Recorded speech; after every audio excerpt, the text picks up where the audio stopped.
To take time out of your day to be here. Ms. Clerk, can you call the roll to establish quorum, please? Mr. Fodor, present. Mr. Jennifer, present. Mr. Kelly, Present. Mr. Cole, Here. Mr. Palestrini, here, and Mr. Robinson. Here. All are present. All right. At this time, if you are able, can you please rise for the Pledge of Allegiance?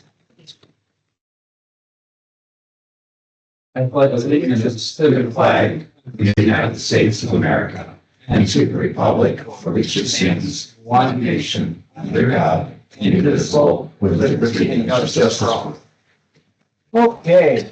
Good evening, everyone. Again, Miss Lyons, how are you tonight? Well, how are you? Oh, every day's a holiday. Can you tell us if anybody signed up to speak to us? Yes. I believe the last name is Breckwinkler. Mr. Buckwinkler. Oh, yeah, he's here. You're up first. Thanks for coming out tonight. Thank you. So, my name's Stephen Buckwinkler. Do you need my address? No. Oh, my concern is, or I'm bringing it up, is the ordinance E, which is the approval for the permit for the truck maintenance facility.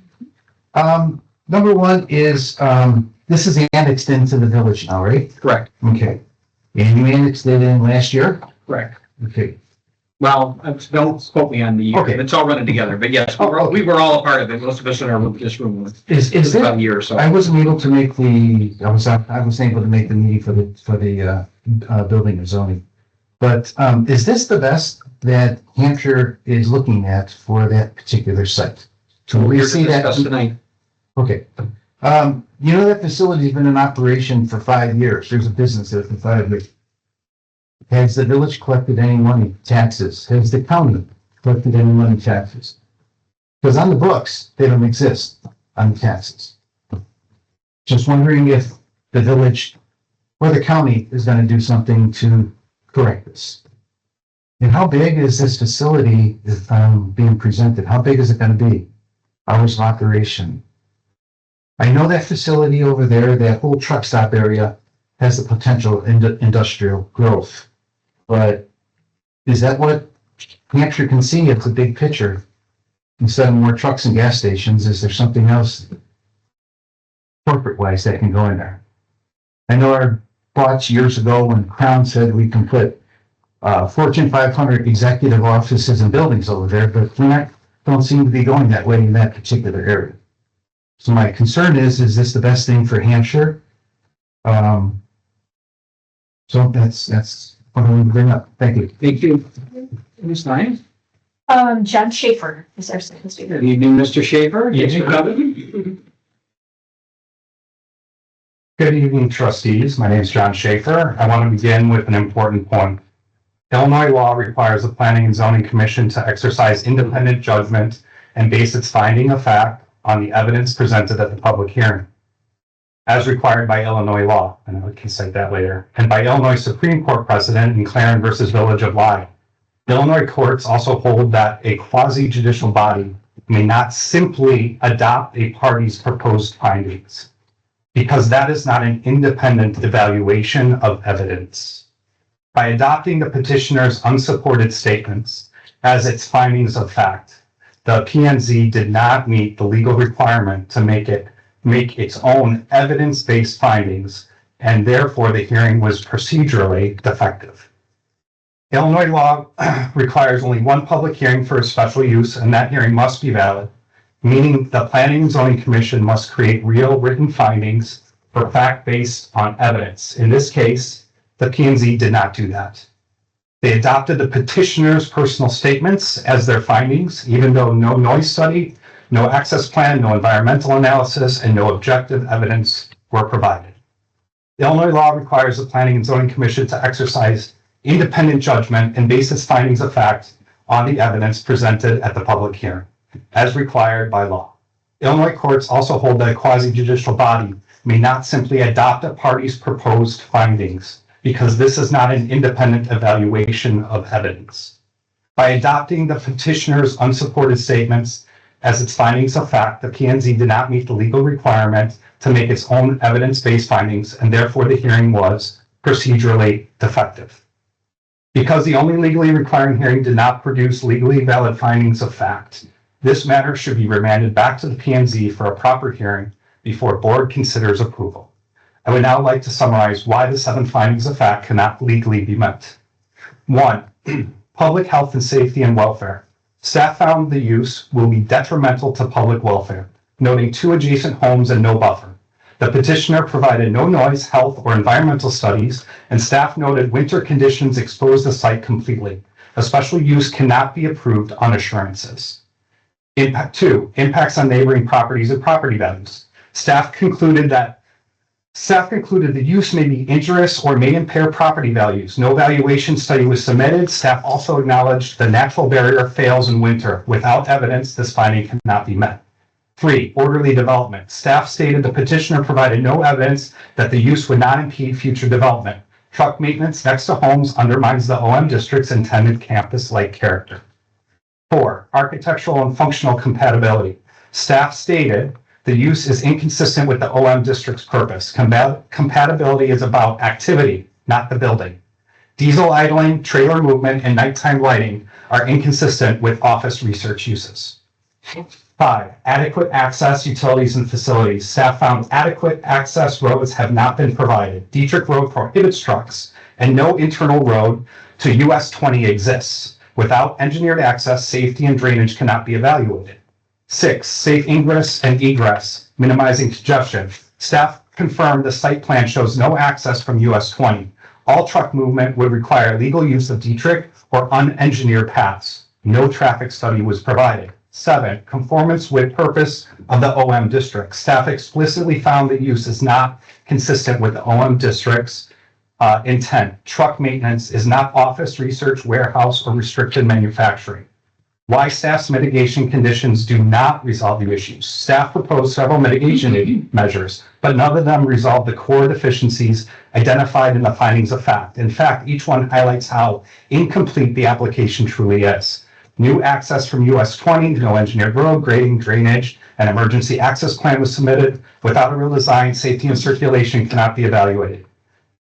Landing along Dietrich, staff noted winter conditions expose a site. Landscaping cannot block diesel noise, fumes, or lighting impacts. Paving of storage areas, increased noise on rigid surfaces, and increases runoff containing oil, metals, and contaminants. It does nothing to address land use incompatibility. All work indoors. The loudest activities occur outdoors, idling, hookups, movement breaks, and staging. The building is a metal barn with no acoustic treatment. 1-year expiration, an administrative safeguard, not a mitigation of any impact. In short, these conditions do not fix the access, noise, environmental safety, or zoning compatibility problems. Mitigation cannot replace the required evidence that has not been provided. Another serious concern is whether this proposal even complies with the current Hampshire zoning and development ordinances. Staff's own findings suggest it does not. The zoning ordinance requires a high-quality campus-like character in the OM district, adequate access roads, proper buffering for residential, and compatibility with surrounding development. Thank you, Mr. Draper. Thank you. Okay, next we have, Since I'm the only other speaker, the policy is listed on the bottom of the agenda. It is 5 minutes, unless it's more than 5 people, and then we adopt it. All right. Next, we have the meeting minutes from November 20th, 2025. Please review them at this time. One correction, page 6J. It's the exact same, it's a motion to approve, and then below it, trustee Cook.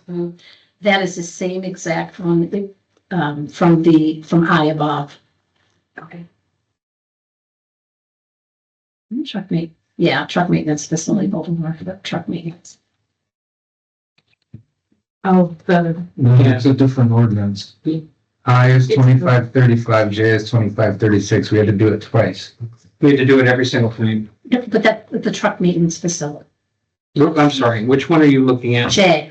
J is fence regulations. She's right, J is, yeah, it's talking Okay. about fence, but yeah, Okay, the motion below is about the maintenance facility. Oh, you're talking about low. I Yeah. thought The you were description. talking- Yeah, Okay, okay. I apologize. No, It was I get very it. explicit. No, see, You got a different trustee that moved it, but it's just. no, this is the same description. Okay, that's the only thing. No, entertain a motion to approve the minutes with Ms. Trustee Palestrini's changes. So moved. Questions, comments? All in favor? Aye. Opposed? Good evening, Mrs. Seehausen. How are you tonight? How are you, sir? Good. I also would like to welcome Jim Baselli's stunt double, Coach Day. He couldn't be here tonight. There was prior commitment, so we have the nicer lawyer today. What do you got for us tonight? I'm gonna start off with the motion to approve the, okay, I'll mess that up. Grant for the Vintage Hammer in the amount of $10,678.24. Yes, thank you. So, the Vintage Hammer came, submitted a facade grant application for consideration. It went to the Downtown Beautification Committee on November 3rd, and they reviewed and provided a recommendation to the BDC of a award amount of 75%. The BDC met and took that into consideration and recommended the same approval of 75% award, which is $10,678.24. The facade grant application is attached to the agenda supplement. Generally, it's going to be tuck pointing repair work on the building exterior and a new double-sided projecting sign on Washington Avenue. The application is included, and there's some rendering of the repairs and the sign to be installed. If there's any question, I'd be happy to answer them. The sign will be similar to what we see on State Street down at. Yeah, it's exterior lit with the lights shining on it. Yeah. The like swinging signs Projecting or from whatever the they building. call it. Okay. It looks like it, but I just thought I'd. And then the tuck pointing, that's, the brick is, wall is very old. And so now when there's rain or there's water, so there is starting to be seepage through. Okay. And which can cause damage on the inside and structural integrity issues with the building right next to it as well. So this is one of those where it will look better as well, like the facade, we're talking about the external, but it also helps with mitigating any additional issues down the road.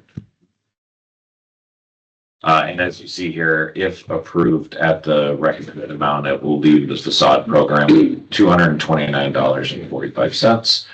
Mr. Swalwell, who's not able to be here this evening, did not believe that there would be more applications for this fiscal year.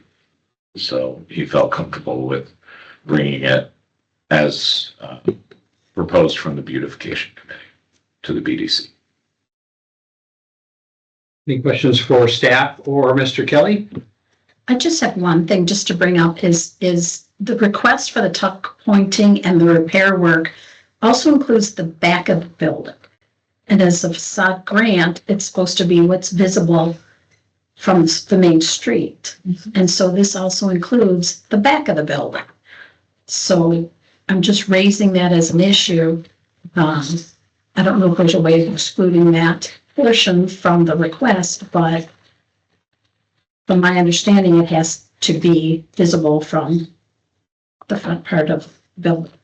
Sorry, where are you seeing the? Yeah, the way I'm reading this is, Yeah, are you on entire page east side of it. 3? It- To Bill Swallow from, I'm reading it, tuck pointing and repair work on building exterior, which includes painting of the entire inside and back. okay, and that's the back.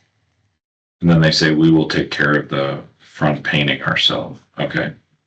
I see where, I It see. still includes the word back, and that's But I don't think. not a lot of money, but Yeah. it's just, She paid and taking care of the front, so they're equal in that. So I don't really care which one we pay for. I understand where you're coming from with the language. I Yeah. completely Yeah. understand the language, but I think that to your point, I think Balances out. it balances out, but I agree with the language, because we went through that with, was it a patio or something, a back door on the yep, building or and something? also with the cave, the windows. Yeah, so we back. discussed that. So it comes up a lot. But we also discussed the tuck pointing next to the neon cattle, and we approved that, and that does not face the That's a street. side facing, So, faces their yeah. video.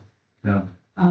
So I think we've multiple process. times have approved things as long as they were not the majority of the project. I think we're going to discuss that in the future, but I think within the same fiscal year, we should probably be consistent.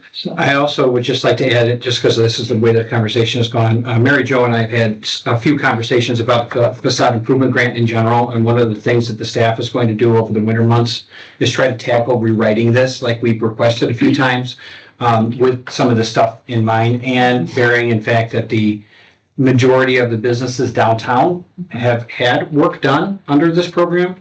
So there's been, expressed concern from this board that maybe we should, one, change the program, and two, open it up to more than just State Street, right? So I think that I agree with everyone's statement here, with the fact that we've discussed this before and that it appears, again, on a quote that's in front of us, like we've asked not to have happen. Mhm. So, but I would like to give staff the benefit of the doubt that this is going to be addressed moving forward, and so the next year's applications, we won't go through this ambiguity. I would appreciate that. Thank you. Mhm. So with that, are there any questions about the applications? Are there any concerns can I entertain a motion to approve said grant? I will move to approve said grant. Second? Questions or comments? Roll call vote, please. Mr. Jernerbro? Aye. Mr. Kelly? Aye. Mr. Coe? Aye. Mrs. Palastrellini? Aye. Mr. Robinson? Aye. And Mrs. Fodor? Aye. Motion passes 6-0. Okay. The motion to approve the 2026 village board meeting schedule. Yeah, and if you notice right off the bat, there's one meeting in January. We typically do that because of how the holidays fall and dates and that kind of thing.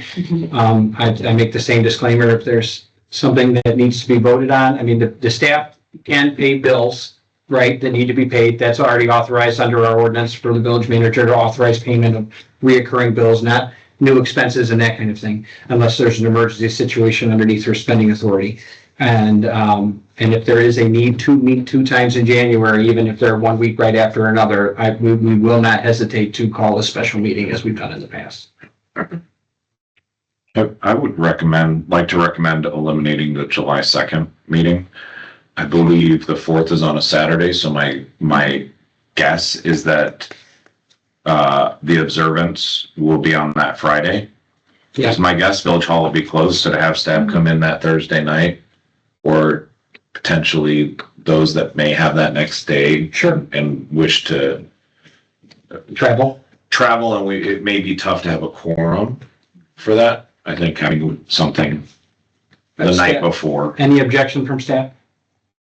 I didn't think so. We're trying not to smile. Now, we have had multiple conversations about things changing and then coming back, okay? Because we're going to implement a new policy here that if we make changes to ordinances, it's going to go back and then it's going to come back cleaned up, so we know what we're voting on.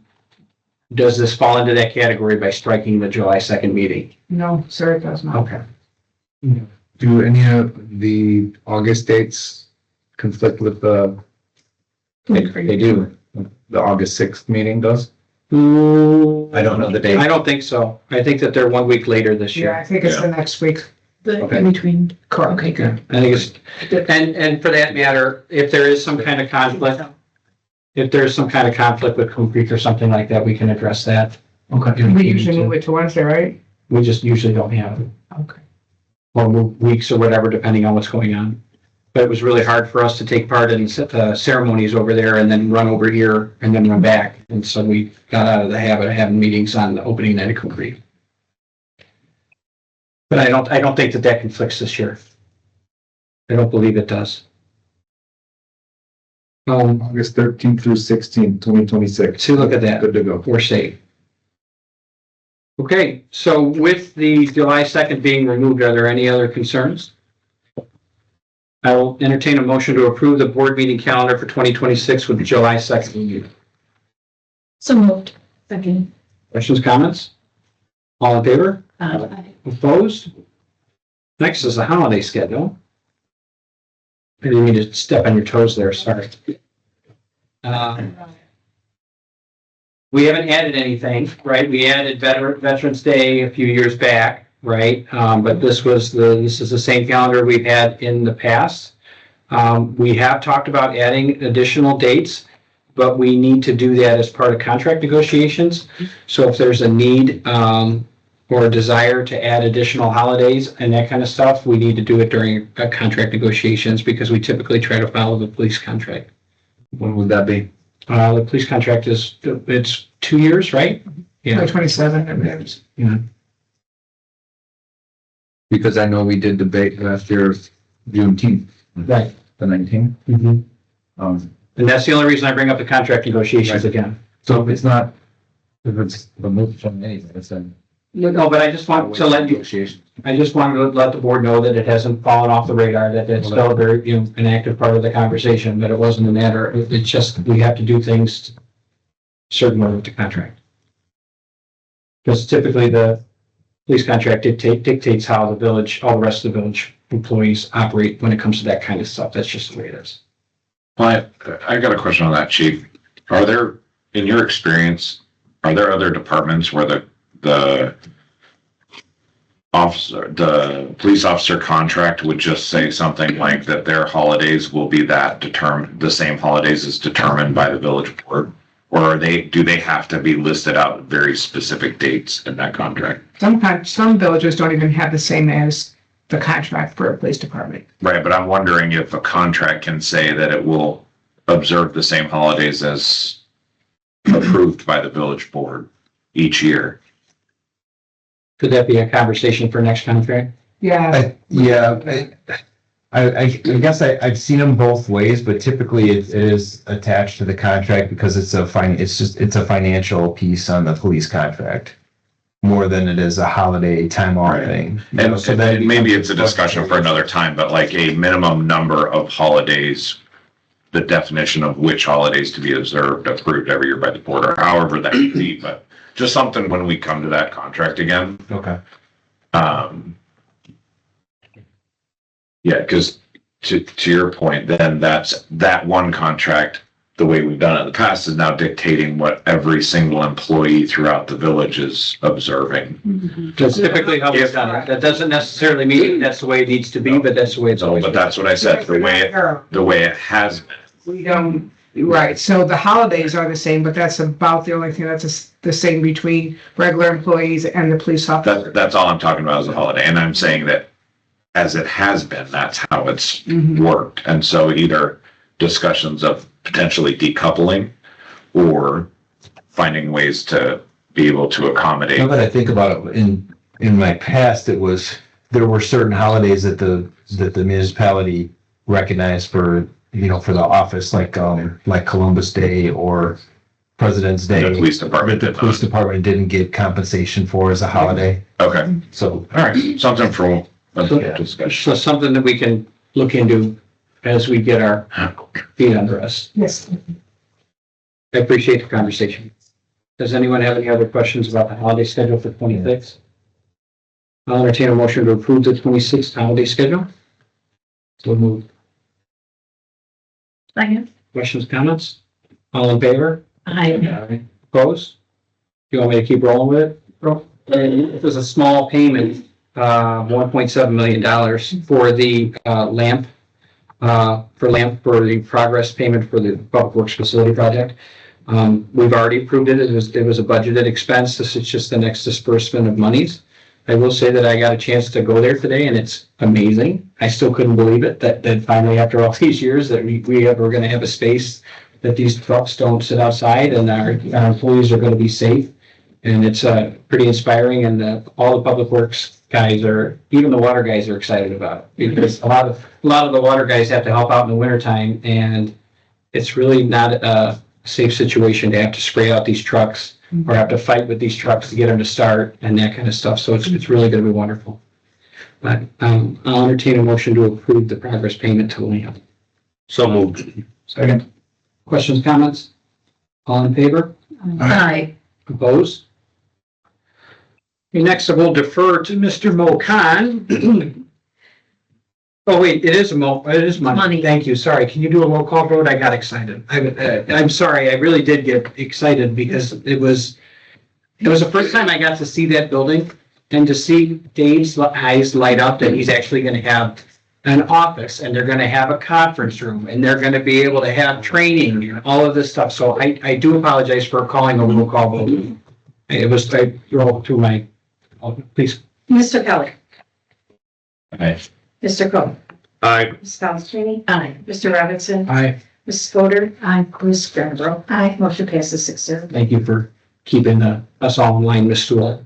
Next, we have a special use discussion. So, Mr. Khan, can you walk us through this? Yes, thank you, Mr. Mayor.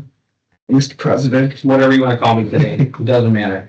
So the subject property that's in question is 45 West 353 US Route 20, and formerly known as the White Properties. This is, the petition is for just 2 parcels of the entire White Properties area. That was annexed back in 2023 and is rezoned from R1 to OM. One thing I do want to know before I proceed is that there was an annexation agreement between the White Properties owner and the village board, which expressly states that trailer, vehicle, or truck parking is permitted by the annexation agreement. So that does not need to go for any approval as long as it's effectively screened, and a screening plan has to be approved by the village board and or village engineer.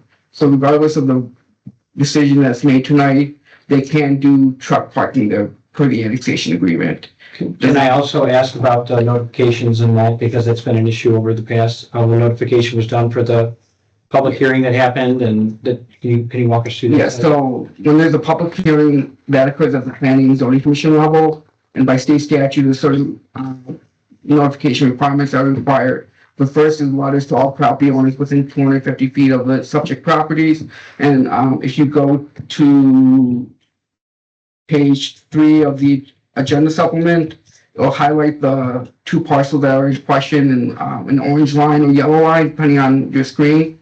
So those are everything within 250 feet of those 2 properties where the property owners were notified by the petitioner. The second is a sign posting that needs to occur that's facing the roadway, and that was also completed by the petitioner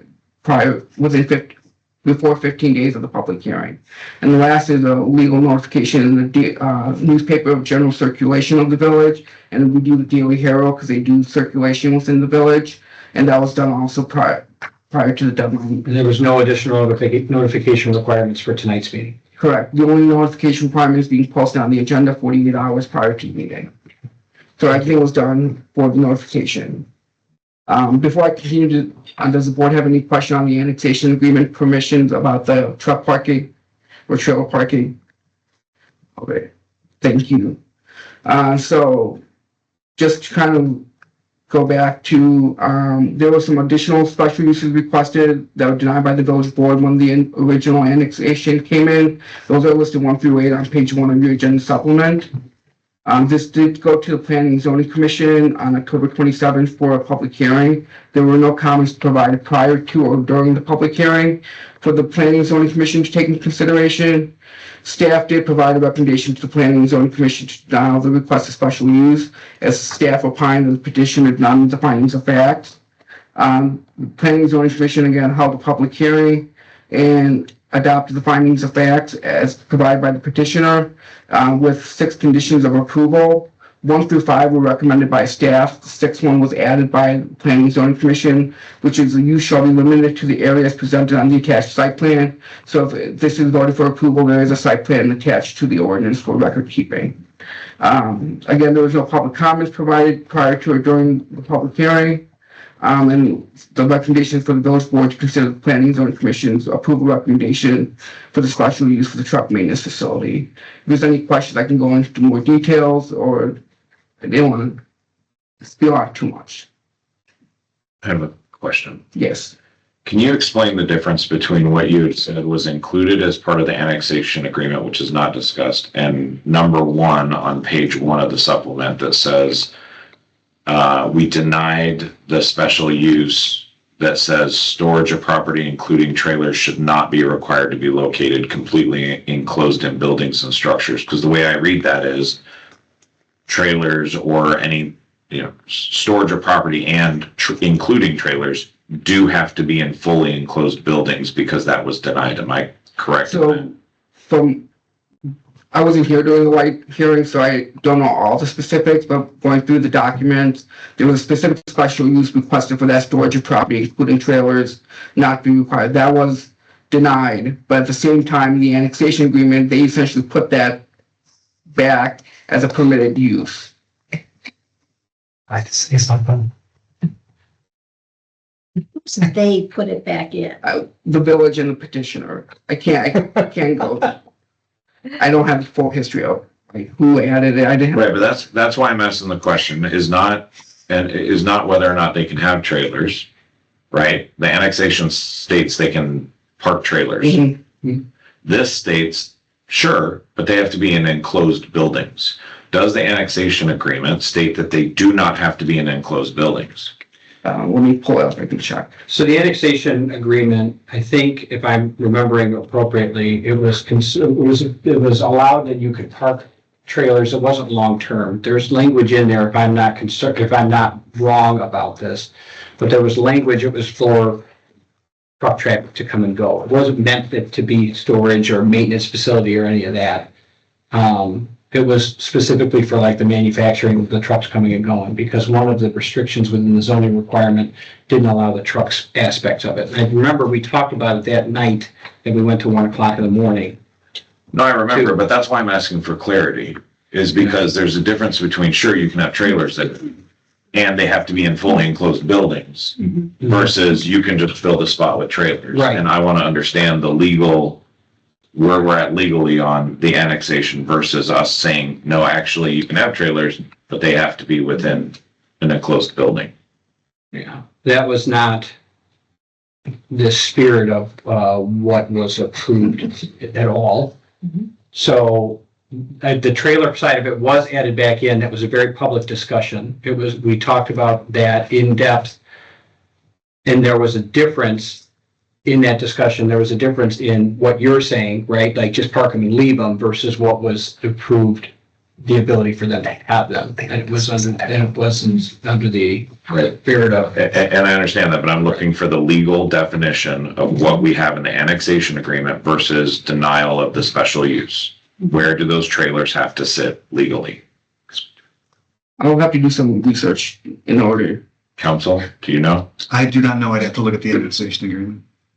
I think they had to be connected. I didn't think that they could just be left, if I'm remembering correctly. Because we went round and round about this because it was thought that it was going to turn into what's being proposed, and we were adamantly against it. And we wanted there to be able to have the trucks and trailers for the purposes of said business, but again, not for what is being proposed. Yeah, and to be respectful of the board's time, I understand that part is not what we're voting on tonight. So maybe if staff can come back to us with that, because since that's not the part we're voting on. But I think it just raised questions. Because I think the special use we're voting on is a maintenance facility, correct? Correct. Yeah. How about number 4 of that, cartage and express facilities? That's pretty vague. So those were uses that they request special uses for and denied. Those are not under consideration for tonight. That's just to provide background on the property. Okay. Can I ask a question? Mhm. So let's say that trailers are permitted, however, how are they gonna get there? Well, so again, they're not allowed now, but by the spirit of where the loophole is, and this isn't anything particular to this property, but it's no different to anybody like driving his truck down State Street. Semi trucks have a certain mile right of access. That's just the way that it goes. And so if you're going somewhere like to fill up for fuel at Peterson's down here, you could drive your tractor trailer down State Street because you have a right to be able to go get fuel. If you are delivering, you have a right to be there because you are delivering.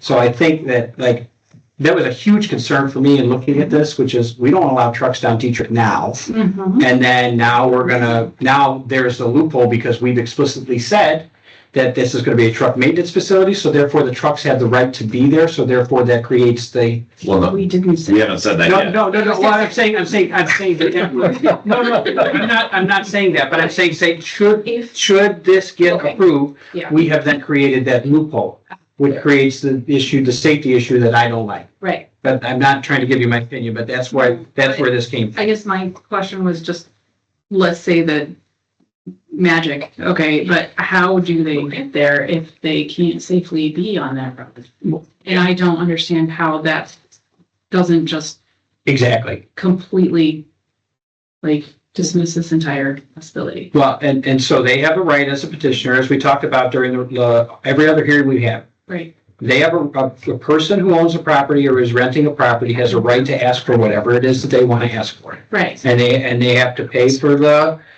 process, and they have to go through all of the hearings, and that doesn't mean that they're ultimately going to get approval. Now, when you see things on the agenda, just for, you can't have something listed on the agenda in the negative. That's why on the agenda it says ordinance approving, right? Mm-hmm. And so it's not any indication of where the board's thinking or any of that type of stuff, but we do not have the legal right to say petitioner, no, you cannot petition for this. Mm-hmm. They have the right to go through the process. They're entitled to their due process. Mm-hmm. So, but to your point, it doesn't matter whether it's allowed right now at the current time Mm-hmm. or not. It's up to this board's authority to either allow it or not. Okay. But the way that it gets around it is not us changing the rules for Dietrich Road to allow trucks, but they use the right to be there as their access point, if that makes sense. It's no different than like somebody moving in and out of the community in a big moving semi tractor trailer in front of their house. Their semi trucks aren't allowed in residential areas, but they're moving somebody into the house. They have the right to do that. That's the loophole. Can I ask just a procedural question? I'm going to say the vast majority, because I don't want to make it definitive as like a hard always statement. When a special use comes before the board or a variance comes before the board, the petitioner is usually presenting their plan, or is the petitioner here to present? Yes. Or The petitioner is here this evening. Okay, is there a presentation or Is there something on the agenda that shows? Yes, there was one that was provided with the date of November 7th, and then the petition brought in one today. I've attached that to your agenda packet software, and that's at the end of it. Should be, let me double check the page number. So the presentation they're giving, they brought this afternoon, and we were able to put it into the software, so you should see it. It'll be on the screen as well when we get that far. If this board wishes for the petitioner to come up now, I'm all about it. Please step up to the podium and go through your presentation. It starts on page 44 of your agenda supplement. We also have some of them printed over there for you, like for you guys to see or something. I have 7 copies over there. Good evening, my name is Ian, and I seem to be the troublemaker this evening. So I'm here to answer all the questions. They're for the board, not for the public. We're good. All right. That's fine. It's a public document. I'm not worried about it. We have a copy of it in front of us. You can have it. There's like 6 more over there. It's fine. Okay.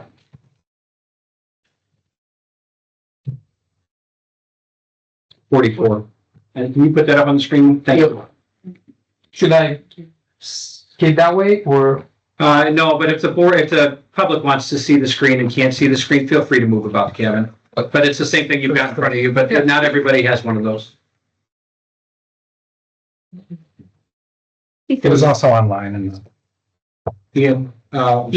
Sorry. Before we begin though, I'd like to know why there was a no-show last meeting. We're supposed to be here and there was no contact with us to let us know that you weren't coming and left us where we could have just denied it. So I'd like to know why nobody showed up at the last meeting. So for the last meeting, I sincerely apologize for what happened. I was here on the 7th, like we're currently working on our main facility on Walker Road. And I'm also an excavator operator for our own internal building processes. And in my mind, I have it as a 7, and it was 7 p.m. So I really apologize for that. I came here on Friday, ready to go with everything, and a very nice lady was looking at me as like, you didn't have your pills this morning. It was yesterday. And I kind of like froze over there on the door. I was like, I'm really sorry about that. It's just, it was 7, but 7 p.m. and that was 7, so I needed everything for 7, and I was born on the 7th, so I guess, okay, that's my lucky day. And it wasn't, no. So I really apologize for that. Mr. Khan, we did reach out to them on Thursday and that Was day to November 6th confirm. meeting. Yeah, I did email, had correspondence with the petitioner and saying that I did print out his presentation and his materials and provide that on the dais for the meeting. So there could have been miscommunication on my part too, so. Yes, that was his fault. That's great. That's setting a good tone. We typically blame Mo all the time. No, I'm kidding. Like we were playing with emails. I sent this. We could not get the presentation up. It was like too big, and it was just like an honest mistake. And I don't make a lot of those. I never make mistakes. It just happened that. okay. I mean, I have to go one step further to say Absolutely. municipalities, government officials, the meetings are never on a weekend night. Right. They'd always be during the weeks. So now I know. I apologize for that. And if I may, the presentation that you're looking at, it's slightly different than the one that it's This over one's here. current. The one that we have is current. It's the one you dropped off this afternoon Yes. from November 20th. If you like, No, I have it here. I just kept it with my Yeah, no, calendar. I have the, Okay. okay. Mary Ann, go ahead. Do you have any, what's your do you want to give us your presentation? Or do you just I mean- just look over it and then ask questions? It's however you guys feel like doing. I'm here for answering whatever concerns, questions, Did recommendations. you put this presentation together? Oh yes, I did it myself. Sorry about the less professionalism on it.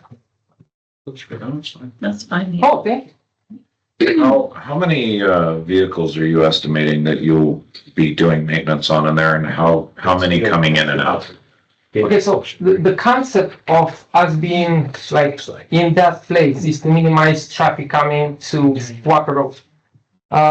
On Walker Road, we would have our heavy duty repair facility, and I have some pictures attached to that and the plans and everything like on the bottom of our presentation. The light properties is going to allow us to not have like a small repair coming all the way to Walker Road, like a check engine light, a DOT inspection, a flat tire, a swap in trailers, just basic minimal inspections, just come in, get out, come in, get out. Given that there's the exit over there and there's a truck stop over there and all the fuel stations over there, it would be like very easy for us to actually get that done that way. So easy access from US 20. I heard that there's no access to the property, but there actually is 40 feet wide access from US 20 going north. There's like 2 pathways that are paved all the way to the north side of it. And right now they're just blocked with these like concrete things, but we can definitely clean them up, widen them up. And So is your plan to enter and exit this property from US 20, not Dietrich Road? to me, it's like, I don't want to be any sort of problem to anybody. My concept of being able to do that is to minimize, like split all the trucks that we have to work on, split it into divisions. One that is like detecting the maintenance, safety, tires, everything that we have to do. If it's something more complicated, take it to Walker. If it's not, go back on I-90. So we could definitely, it would be easier for us to use this Dietrich Road coming from US 20 because we have that wide easement. There's like another lane basically paved into the first gate, and then we can force the traffic to get out to the left. We will not have a problem with policing this in and out situation. The reason for which Dietrich Road doesn't allow trucks, it's probably a little bit down past our property would be these hills, like, and the trucks are going to be like stuck in here. But the very first, entrance, it's like nice, clean, it's wide open gate. Could be done from Dietrich Road, also could be done from US 20. To us, it's like just to look like we're not going for the entire property. We're going just for that little barn, with the parking that is already existing over there on the north side. That all there is to it. If the entrance go to the property is through US 20, will that require IDOT and turn lanes and? I don't know the answer to that question, but I know the entrances are already there. I know, I see them, I'm looking So at I them, but there are no turn lanes to get in. I think that they're already existing, and I'm not an IDOT guy, but I think that they're already existing, so I don't. Turn? No, the entrances and the traffic is for this one use. I don't think that they would dictate that they put in turn lanes for that, but I share very similar concerns. Have you checked with IDOT to see what road improvements would be required for this type of usage of this property, either in 20 or Dietrich? We did not, like, when we came over here, we just want to see what is the feedback, like, if we can fit it. I know we can. We're doing this for 8 years, 3 years on our own. I know we can, listen and do the improvements required by the village, by you guys. Like, we're following guidance. Technically, there's a business over there that is operating with semi-trucks, box trucks, West Side Truck Center or something in the far right corner.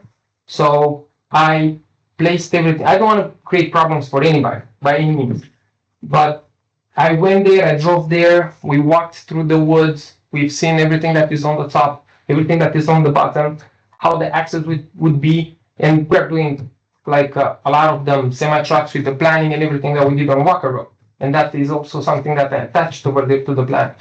And I'm confident that we can get to that spot from US 20 if Dietrich Road will be a problem, but I was sitting on Dietrich Road for about 5 hours. I had some meetings and I stayed there on the phone. And I kind of counted the number of cars that were passing over there. The traffic is to that 4 or 5 hours period of time, or probably like 20 some cars. So I don't really know exactly what's the main concern over here. Can I have a dialogue about concerns? Well, can I ask just one more question? Sure. This is to Mr. Khan. On the application, the applicant is marked as not the owner of the subject property, and it states if the applicant is not the owner of the property, a written and signed statement from the owner authorizing the applicant to file must be attached to this application. Is it in here? It's not in your agenda supplement, but it's on file. We have all owner's authorization that was notarized. Okay, so we do have that. I asked because it's not in here, so. Yeah, typically that's not attached, but it can be in the future if that's what the board would like to see. I have it if you need. No, it said attached to the application, so that's why I was asking. We did receive owner's authorization for this request. Okay, thank you. Just wanted to make sure that procedurally we were doing the right thing. So now's the time where we should deliberate this a little bit, unless anybody else has any questions about the presentation or the petitioner. I do. The entrance from US 20 is something that's a real sticking point for me. And I'm looking because it's a different presentation than what I had. It looks like it's on page 48, which is the entrance from US 20. And I'm trying to get an idea of exactly how far that goes. It shows a road that's going all the way into the property. Is that as it turns going to where the parking lot for the trucks would be? So from US 20, you would go straight in for about 200 some feet, and then it's like a roadway turning to the right, going to the existing business over there in the corner. So that top picture then is what you're saying? That is, the top one is as you. Yeah, the top one is like, 20. yeah, I'm sitting on 20 and I Okay. take the picture as such. And that goes up, there's the gate, and past the gate, there's like a slight turn to the right and keeps going up, and the road stays the same way. Okay, so that's a full road that it's not like gravel or something that hasn't been used in a while. Okay. Can we like If you look on Google. make it big, Any like app, you'll see it. like full screen? Yeah, we have it here. I'm gonna try to pull it up so I can show them, but. Okay. I mean, even still then, looking at that 20 there is a 2-lane highway. You're talking about semi, tractor, trailer, trucks that are going to be going in and out. Most of them are going to be coming from, I shouldn't say that. I have no idea where they're coming from. They're going to be coming from both directions. So you're going to have them coming in and out from both directions. My concern though is left-hand turns, trying to get onto 20. You're talking a semi trying to cross 2 lanes to be able to get through without any type of a light or anything there. I see that as a real danger. Wouldn't it be the same as BP and where Popeye's Chicken is? The trucks coming out of there gotta turn left to get to the tollway. Isn't there a light at that? No, but there's a turn lane for them to turn into the speedway where there's So that they can. there's a lane to turn in, Okay. but there's not a lane to turn out. Right. yeah, no, I agree with that. Like, so us, we won't have no business going south of 20. Like, our business would be going back on Interstate 90, or if we so determine that the truck has to undergo heavy repairs, they're gonna have to come to Walker Road, which is gonna be also turned to the right on US 20 and come on Harmony Road all the way down through, I forgot what's the name. So that's how the trucks are gonna come. They're gonna go from the property to the right on US 20, go back on 90, or they're gonna keep going as roundabout, and then to the left, coming back. It's a truck route over. What does West Side Tractor do there now? Probably the same thing they do in Marengo. I don't know. But they operate out of Marengo right on, or Harmony anyway. Repairing trucks. But this is what we talked about, was the last meeting where we don't require the businesses to register and that kind of thing. Yeah, because we don't have the state statutory authority to issue business licenses. We go round and round with it, but I, again, testified to a House committee hearing so that we could try to get that passed this past year at the state of Illinois, and we were told to go pound sand. So if there's a way we should, this is the reason why, if there's a way we could do it, we should do it, and it's legal, we should. Because I don't know what they do there, trustee calls. Where did their clients get the They go down that access. same access road? So If we have this road here, then, thinking about Dietrich Road, if there is an access, and this is kind of a question for anybody that can answer it from it, if they have the ability to enter and exit from 20, would that require them to go in that entrance and not take Dietrich to go around through the back entrance? well, that would be up to the property owner, right? So if they have the entrance off of Dietrich Road blocked, and the only way that you can get onto said property is from Route 20, then that would be your answer, right? But if they have both entrances open, right, and they tell, like, just like, hey, come over to my house, park in the front driveway, or park in front of the house. If you park in front of the house, even though I told you to park on the driveway, you know, Yeah. that it's still gonna create a problem. Not only that, by putting an address off of Dietrich Road into your GPS. My dad was a truck driver for years. He operated wherever the GPS told him to go, as long as it was a safe route. You can't guarantee that they're gonna go in the front entrance every time, or that they're not gonna go down Dietrich Road and go and get into those hills. I'm sorry, I don't, you seem like a nice enough guy, but this is not what we intended for this property at all. And I understand that there's a building there, and I understand it checks a lot of boxes, but for you as a petitioner, but you can mark the tape, Mr. Schaefer. I agree with you. Okay. I agree with you about the findings of fact. I agree with you about the hours. I agree with you about the winter screening. I agree. Unless you came to me with a complete new site plan where you were ripping up the parking lot and you were going to put up the berms and stuff we talked about in the light hearings not too long ago about trying to find a way to insulate these types of uses in general, that those pieces of property, not uses, in general from the neighbors, I don't know and how in good conscience I can support this, because this seems like you're using a loophole that's created with the 5 mile right of access to be into that facility. We don't allow trucks. The people up and down Dietrich Road, not even the people in this room, people up and down Dietrich Road were concerned about truck traffic to begin with.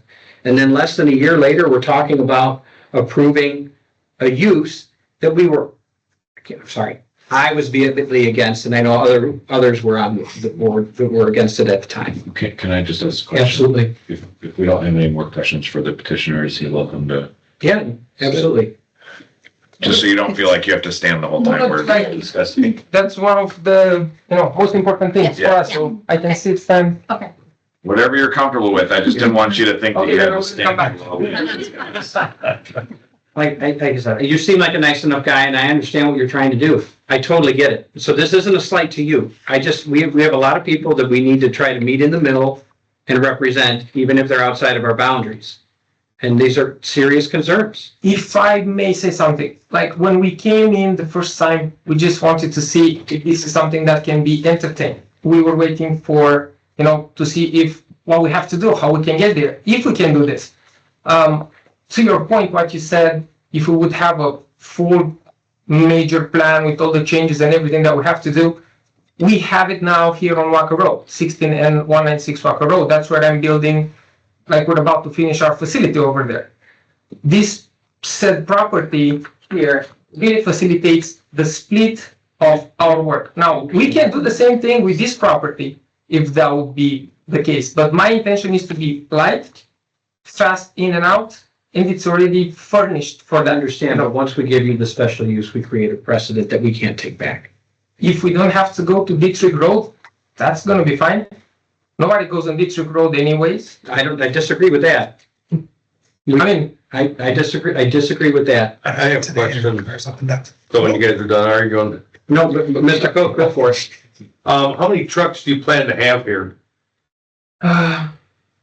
It's gonna be anywhere between, 30 to 150. Okay. We have like very big, 150 Yeah. the Is year? that Yeah, at one time or is that over a period of time? over a period of time. So let's say, what did you say? Gonna know. Yeah, in and out. So I have to be A day, a week, a month, a year? a week, like within a week.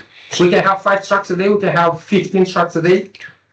So everything is gonna. So, and then thinking about this, so let's say that we say no Dietrich Road and they have to use Route 20. That's 150 trucks going up the grade, slowing down, getting the Jake brake that they're not supposed to do, and they're gonna do it anyway to slow down to go into that parcel. Then they're gonna go up that dirt road or paved road or whatever, go up and down and around to come and go every single time. I was raised by a truck driver. Okay, I was raised by a truck driver. I know a lot about heavy equipment. Air brakes are loud. The connecting of trailers, that's loud. The trucks idling, sitting there, that's loud.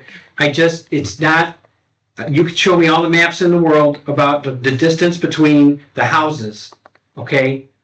But sound carries, and these people live there, and I can't support it. And I'm sorry, I just can't. You seem like a nice enough guy, but I don't even get a chance to vote, okay, Well, unless there's a tie here, Is so. there any other, board got questions?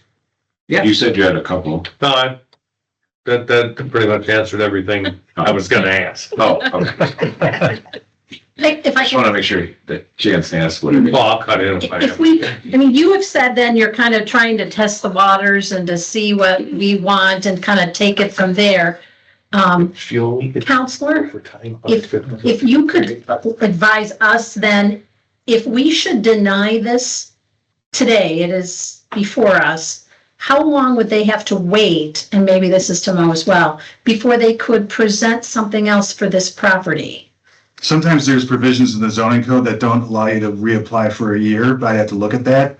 But ultimately, they would have to reapply. I don't know if there's a timeline for that. I thought it was like a 2 or 3 years that they'd have to wait before reapplying. And I'm sure that if Mr. Stack was closer to our code, he'd be able to answer that off the top of his head, but cut him a little grace with Okay. this. I mean, we can get that answer to you, but I agree with you. Okay. I think that there is a period of time. Okay, But again, if we don't vote to approve this, there is nothing that stops them from reapplying at some point in time, and we can't restrict their due process. no, I understand that, but what I'm thinking then here is if it gets withdrawn versus us voting on it, if that would be a difference. Wow. So, At this point, we're in the middle of a discussion. They can't Okay. withdraw it. So we have to vote on it. mhm. So technically we can park there, but we cannot conduct repairs there. That's what I'm hearing. No. Well, that was the question I had I'll asked. have to, I'll review the annexation agreement with the village attorney and then. Yeah. No, that wasn't in the spirit of what we were talking about at the time. I know for a fact. We were talking about the fact that for cartage facilities or manufacturing, whether or not they had the ability to bring the trucks on and off the property. That's all that was. It wasn't a truck parking facility. We were adamantly against that at the time, and I don't think that has changed. We were concerned about the noise, the idling, the parking there, the parking lot being unkempt, people having to stare at nothing but tractor trailers and that kind of stuff. That's not I'd be more concerned with the ground runoff correct. and the contamination. And if you remember when our engineering firm made his presentation, the top of our water is on Dietrich Road. Correct. Top of the watershed. That's our shallowest. That's shallowest is over here. Like the. That's my water. Yeah, the height, Yeah. the, It's all of our water. Mhm. It's not just yours. No, I don't. It goes. We're all fighting the same battle. So what do you guys want to do? Are you guys ready to vote on this? Do you want to talk about it some more? Now I have to, again, procedurally, I have to present this. We have to make a motion in the positive. That's the way that this works. Okay? So I would entertain a motion to approve the special use. Can I ask a question before we move Absolutely. further? If there is no motion and no second, it doesn't bring it onto the table? dies at the It dies, I believe, right? Yeah, it does. But there's no vote, right? So how does that work with the zoning process? Is that a denial? I believe that would be considered a denial. So also, can I add? How well do you believe that? What is, I believe I'm gonna get rich. how about Mr. Stack? What is your recommendation for how we proceed? Can I add? So it's recommended to have a motion and a vote, and a motion and a second and a vote on this.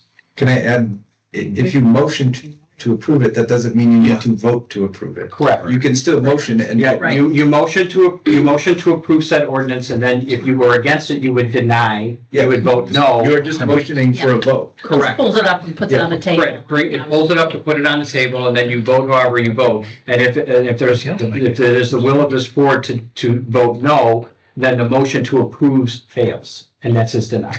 And that's the same with the second as well. You're not seconding to Correct. approve, you're seconding to vote. You are motioning to bring it to the board to a vote. That is it. You're not motioning to approve, that is you can motion to bring it, motion and a second to bring it to the table and vote no. That is perfectly acceptable. It's just a matter of how procedurally these have to go for Robert's rules. So every motion has to be in the affirmative. That's just the way it has to be. So I will, are you ready for a motion? Sure. I will make the motion. I will second it. So we have a first and a second. Is there any questions and or comments? I have one question for Mr. Khan. The planning and zoning voted 3-2 to approve this. I know we have the finding of facts. What was the discussion for the approval of these? I mean, it's a pretty close vote. Yeah, so the two commissioners that voted, and to recommend denial, they believe that there was not enough information presented by the petitioner to support their cause, support their argument. The three that voted in favor of it, were saying that because it'll be within a close facility, the truck maintenance will have less of an impact on the adjacent properties. Okay, thank you. So we have a first and a second. Ms. Clerk, can you call the roll, please? Mr. Coth, No. Ms. Palestrini, No. Mr. Robinson. No. Mrs. Fodor, No. Ms. Jarnborough, No. and Mr. Kelly. No. Motion fails. Thank you. Again, I'm sorry. You seem like a nice enough guy. It's just not in the spirit of what we were trying to do. Okay, that's. And not as respectful as we need to be to the people around us. You need to be good neighbors. So I appreciate your thoughts and efforts on it, but that's the way it turned out. So technically, just to have it, because like. So can we work Oh, yeah. this through staff? Can you work with Mr. Khan for any additional questions? Please? Yes, Thank you. all right, thank you. Thank you. Next, we have some text amendments for fence. We talked about this at length last meeting. We talked about this at length last meeting. We made a bunch of changes. And so that's why it went back to staff or approval. So, nothing as different than what we all discussed as the board. We talked about removing the, village approved, or sorry, we'll start with the changes listed below. You see that. Does anyone have any questions about the changes, the fence ordinances? Any other thoughts on that? This is just basically codifying our decision.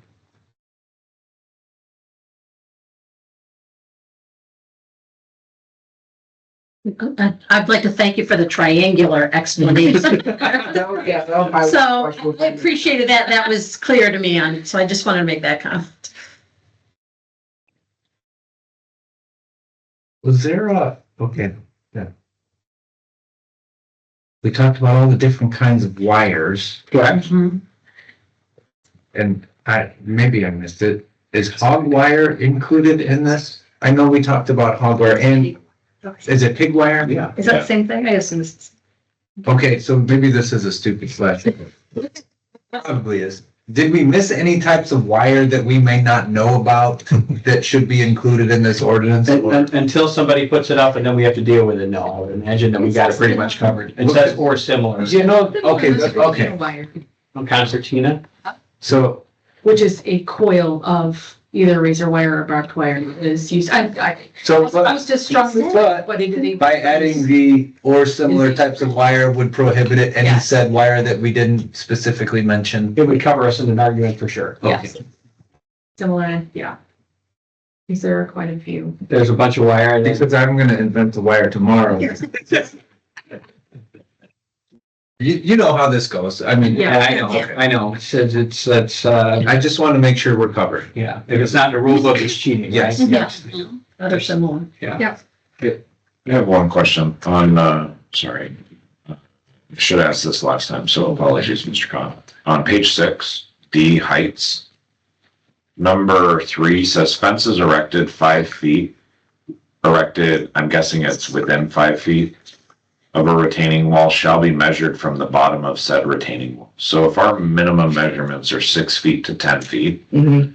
and if that retaining wall is higher than the base of where that fence is, the person putting up the fence has to measure from the base of that retaining wall.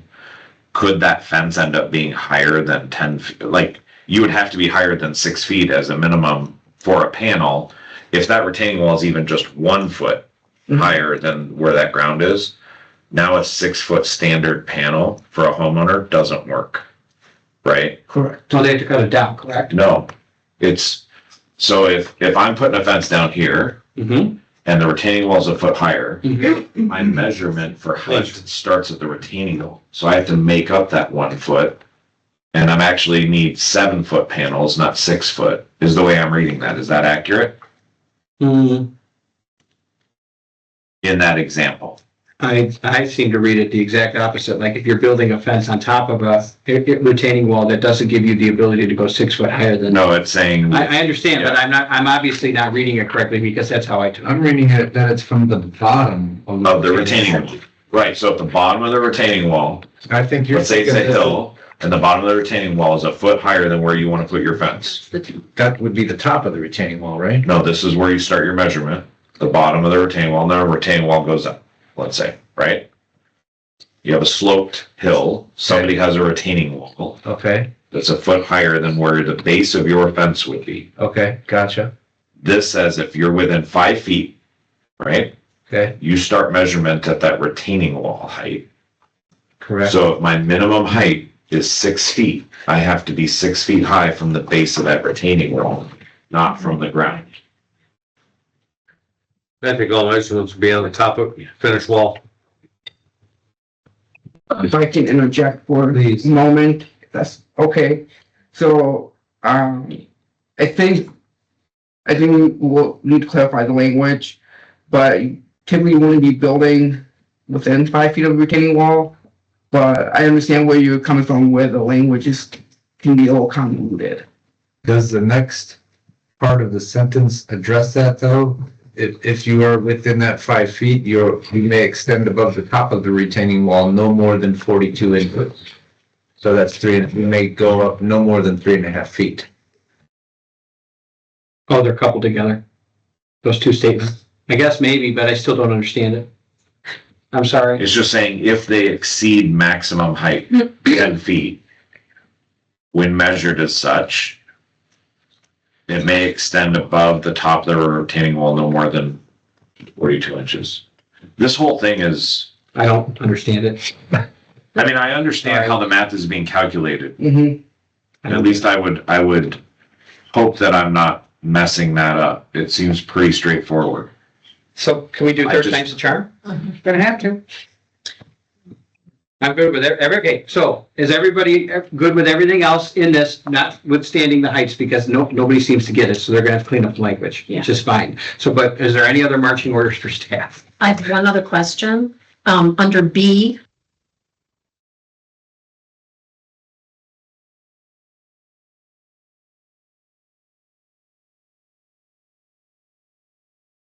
it was to allow for water, drainage, et cetera, in there. And now it's 6 inches, so it's solid, where required shall not provide more than 6. And I thought we had been looking at 3 before, and that was gonna be taken out, that we weren't requiring. So we had a requirement that had to go up for 3 inches for drainage, right? This is specifically more toward like if your yard slopes or if your yard has a dip type situation, they can't be higher, there can't be a gap higher than 6 inches. So like if your yard goes down on a slope and you started high and then by the end of it, you've got a gap like this on the bottom and then you put a filler panel in, the fence has to follow the topology of the ground. Okay, okay, thank you. Can I go back to trustee Kelly's? Because I think I just don't want to vote on fences next time. But I think your maximum residential fence height can be 6 feet. 10 feet. 6 No, feet. 6 Look at number D1. Non-residential. Non-residential is 10 feet. So if you put your 6-foot panel. No, you lost it. Yeah. You were gonna vote on fences next time. And to his point, D2, non-residential and multifamily district, why do we have the multifamily district thing in there again? Because there's a screening requirement for the multifamily district up against commercial property and retail. Okay, but it doesn't say anything about up against retail. No, but that's another section of the ordinance here. But this says non-residential in multifamily district. It just specifically references the district. No, I'm sorry, trustee Voter's correct. B2 is what we specifically talked about, the multifamily, like townhomes, and this says abutting a single family. Oh, man, that is still in there. We're voting on fences next time. Because again. Because I got it. You said the What do hand. people do? Merry Christmas. Good catch, trustee Voter. D2, and he said B as in boy 2. I'm sorry, I was B as in thinking. boy 2 does reference that we had said. I'm sorry, I thought I heard B2. I figured, yeah, but I was referencing D as in dog 2 Okay. and non-residential and multifamily district. And again, we have to think about the multifamily districts, but it doesn't say anything saying that these two would abut each other. So when you look at B2, what trustee Kelly was referring to, when it says that a multifamily, not including townhomes and row homes that abut a lot in single-family residential district. And so when there's say an apartment complex or a condominium complex that abuts a single-family zoning district, they would have to be required to put up a fence. That fence can be a maximum of 10 feet per D2. But we had said last time, no, because we had said 6 feet. We talked about the Any housing. residential requirement not being there, but specifically in relation to like some of the townhomes and stuff that are out there now. Mhm. And then, Right, so D2 would not require for townhomes and row homes. Right, but it still says multifamily developments, and that's so, yeah, boy, just in that one, it still says multifamily developments, not including those two things, but then that's Yeah. still residential, yeah, but multifamily. I understand what he's saying, and I think that the fallout is, I don't ever defend Mo, but I think I will in this case, only for the fact that, say multifamily developments, and that's specifically more toward like apartment buildings, not not residential style multifamily units. So we're okay with teaching people if they live in an apartment? I'm personally not. I don't know why we would require it. I think if the apartment complex chooses to do that as a part of the development, great, but this makes them have to do it. Right, that's my issue. I don't. Well, we do have trash receptacles being screened and stuff like that, right? Right. Yeah, it's just, That's on there. That's fair enough. And that is perfectly Okay, fine, right. because, And I understand the fencing between commercial, industrial, and residential, that I totally get, but yes, trustee Footer, No, I'm fine with it. I just want to make sure that we're clear in what we're asking for, because I think that the reason that he included it the way we did is because that the conversation didn't necessarily include apartment buildings. It was more toward, at least to my recollection, it was the row houses and townhouses within the same subdivision. We didn't talk about apartment buildings and that kind of thing in relation to that. I don't think. I could be wrong. I think my intent in the discussion was that we don't segregate people with walls. No, I'm not Depending arguing. on their type of housing, I don't think that that's the message that our community wants to send. And I agree. I just think that we need to be clear in what we're asking staff. So I think- from what I understand, we're gonna remove B as in boy 2. Or remove, or I think it's just that whole thing gets removed. 'cause is this- it, okay, All that red is, that's stuff that's been removed or what? no, this. No, that's the stuff that's been Language. changed or added. Because what trustee Footer, what happened on that was it went from just multifamily to then defining different types of multifamily. Right. And what I believe your intent and what you're talking about is doesn't matter if it's multifamily or single family, we shouldn't require separation.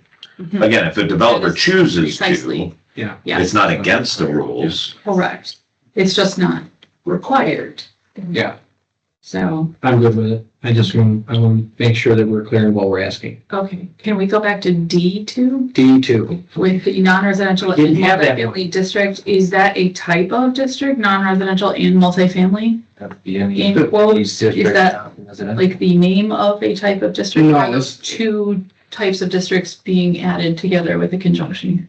It's just generally describing, so non-residential will be your M1, M2, those. Mhm. So it's just describing that it's not an actual district. Okay, and multifamily, It's our R4.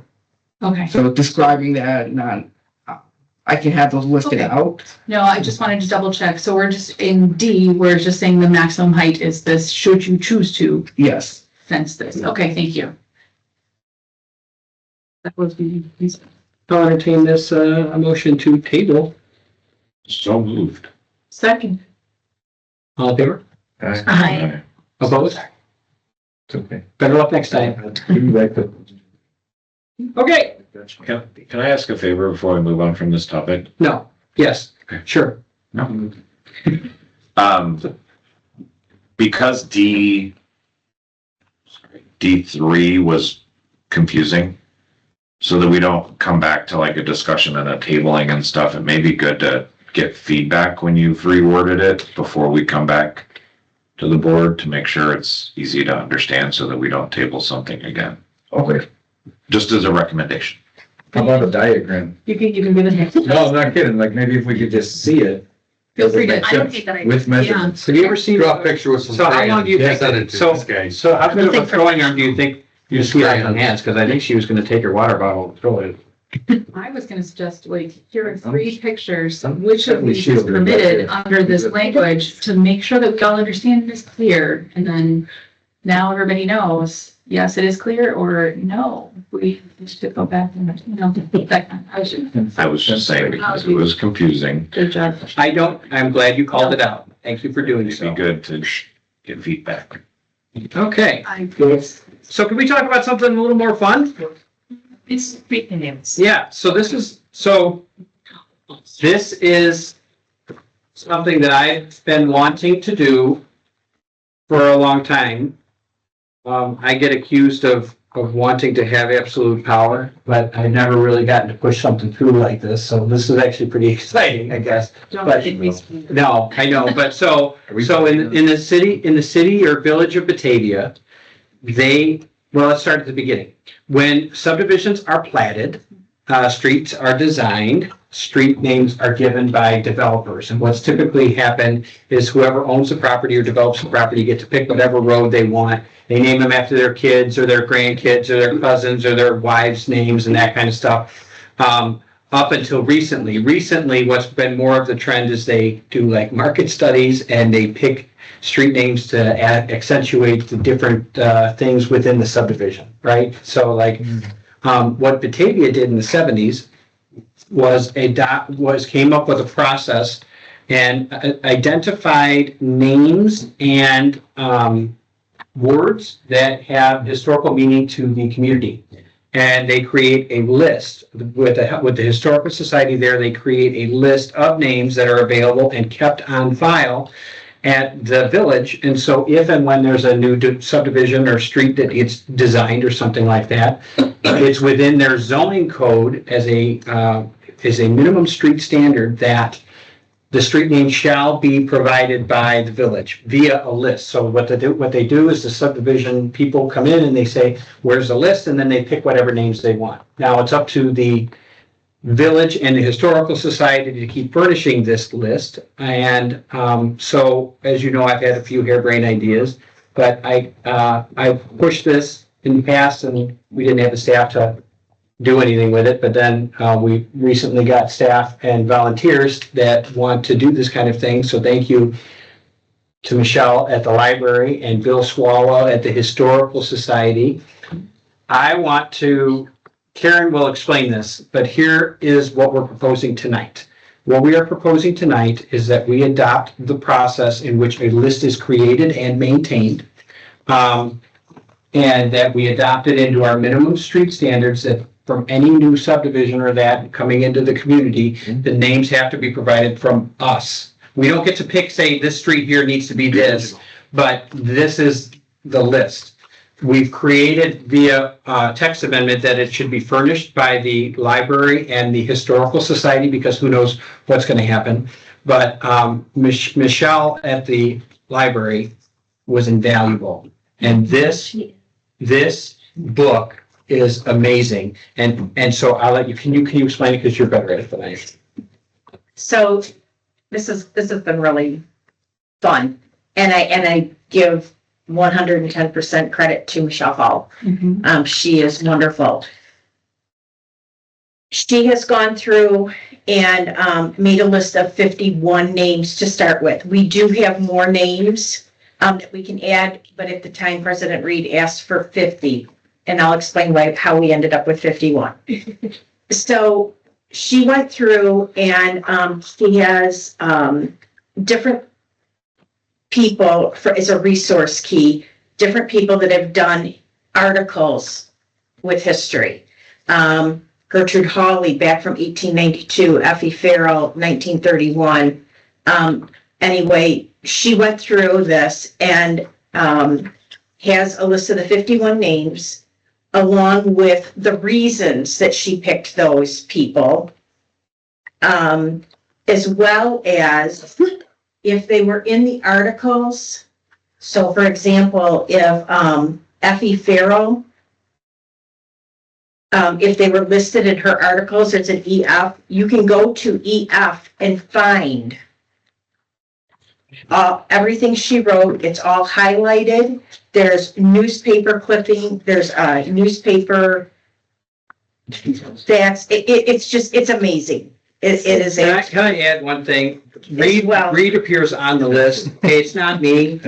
There's been 2 other Reeds that have been mayor here, and I'm not related to either of them. Okay, and so if the board wants to vote, no disrespect to C.P. Reed, who is a doctor, Yes. or David P. Reed. or David Reed. David Reed, Senior, who was also mayor here, but if the board wants to put this list, the initial list down to 50 and take the Reed name off of it, I'm good with it, because I don't need that kind of standing. I have no idea.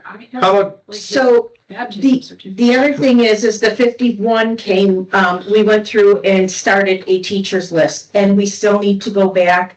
We started with the first yearbooks that the Historical Society had. We do need to go back. There's documentation that we received from the middle school, from the old schoolhouses. So we will be also looking through those and pulling names. But Esther Samuelson went from the teacher's list to our 50 list. And the reasons are stated. We have newspaper articles and reasons to back that decision up here. Another thing that was also talked about, not saying that we have to do it, but talked about was we do have our 150-year celebration coming up. If we wanted to open this up to the community, they could also submit names, but they have to do the history and state why they think that name should be chosen. I'm sorry, did you just say they have to state a claim and then provide evidence to support their claim? That is correct. Thank you. Okay, I just wanted to. So, Thank you.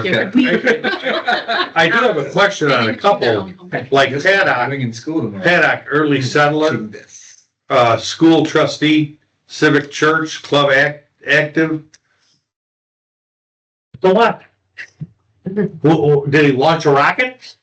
The bottom line is that the bottom line is the intent behind this trustee code is that we would have names of streets that would be significant to our community, trying to honor our history. And that's what it is, rather than we don't need it. And here's the other thing where this truly does perform a mechanical function for the village.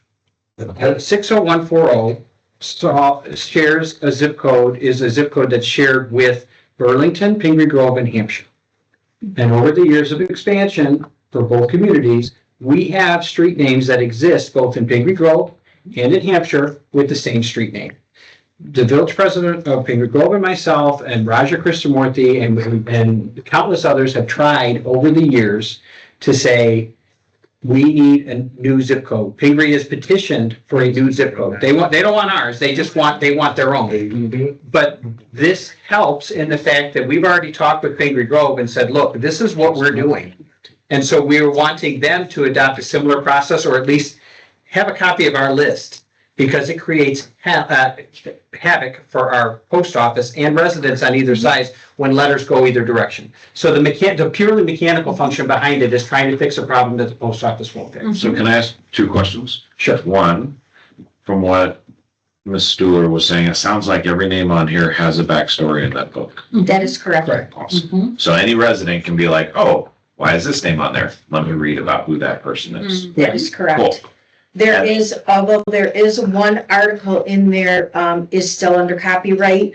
We were given permission from the family to have one copy for the book, but we cannot make copies. No, but that could be a reference. But it is a reference. You are absolutely correct. And my second question is, how does this apply to developments that already are in process, and are they grandfathered? It doesn't. It doesn't. If they choose to take it, they can do it. If they choose, they haven't adopted street names yet, because some of the developments that haven't been started yet. Like, as an example, we named a street for former Mayor Magnuson, right? And they changed that in the subdivision up by Big Timber. They changed that. So there's a possibility that they may hear this and want to jump onto it and use it, because the street names don't exist yet. But there's no They requirement. changed it to what we dedicated Yes. or away from? No, they changed it to. Oh, I was like, wait, what happened? Right, no, they changed it to what we dedicated it to. Okay. So there's nothing set in stone because the streets don't exist yet. However, there's no requirement for them to use it. Gotcha. Okay. Well, So a developer could come in and build a subdivision and have any name he wants on there. As of right now, yes. Only if they currently have a development agreement. Well, no, as of right now, as the way the ordinance No, is if- written, If this were to, even, and then if this passes, anything that's existing doesn't have to follow. okay. Anything that's existing, like the street is physically there. Doesn't that inhibit developers if they come in and they kind of got a whole plan already to say, by the way, you're changing your names to, and here's what you get to use? So what? I mean, if they're gonna walk away because we're telling them what street names to pick, then they should have been here to begin with. So going back to that, I'm sorry. my question, does the street have to exist for them to have already named it? Or there's thousands of homes going in, some streets do not exist yet. If this passes, then do they have to name those streets from this list? No, because it would be covered in their annexation agreement. So At this point, essentially the development grandfathered in agreement, with what you yeah, just said. their development agreement kind of specifies out what zoning codes and stuff they need to follow and all that happens. So this will be for any new development moving forward from After today, or if a developer wants to follow it on their own free will. Who's, So is Tuscany 2 considered a done deal, Well, even though it's been approved? It's just, there's a development agreement in place. I don't think that we could push that envelope. But again, if we tell them in the beginning stages, whenever that Right. decides to go, asking about the legality. yeah, I don't think that this is something that we can push for existing development or annexation agreements. but we might be able to reach out to a developer that we have had a lot of projects come through, especially on November 6th. And we have White Oak Lane that is on the thing, but we already have a White Oak. Right. Like, We have in White Oak town. Street. Right. Yes, I know, but White Oak Street and Lane aren't going to be easily confused, and it doesn't have to be Pingree versus Hampshire or Burlington. We have two we have within two the in same Hampshire. name. Yeah. Yep. And I've had a couple of, And people who put the addresses on don't always know, right. so it can create a lot of. I've had a couple of conversations with different developers over the years, and it was different, just purely based out of curiosity, because like when I got into this, when I was a trustee, I was like, who came up with that street name? Like, how do streets get named, right? Like, that's trustee 101. You ask all these questions, and they're like, well, like Bruce Robert Lane, Kathy Lane, all those streets, they're all named after Bruce Berkelow's kids and grandkids, And so as you talk to like Crown with a bigger company, he's like, man, I can only name so many street names after my kids before they stop caring. So, I mean, so there's people that welcome this kind of thing. It hasn't shied any of that away. And to your point, Trustee Coles, I don't want to sound careless, but like, if they're going to be mad about some street names and not choose to build here, then like, that's your sticking point. Like, okay. I would build in Hampshire, but they told me I couldn't name the street after my kid. And then go build in. Well, I wouldn't mind if we gave them a suggested list, but we shouldn't be telling a builder, this is the list, take it or leave it.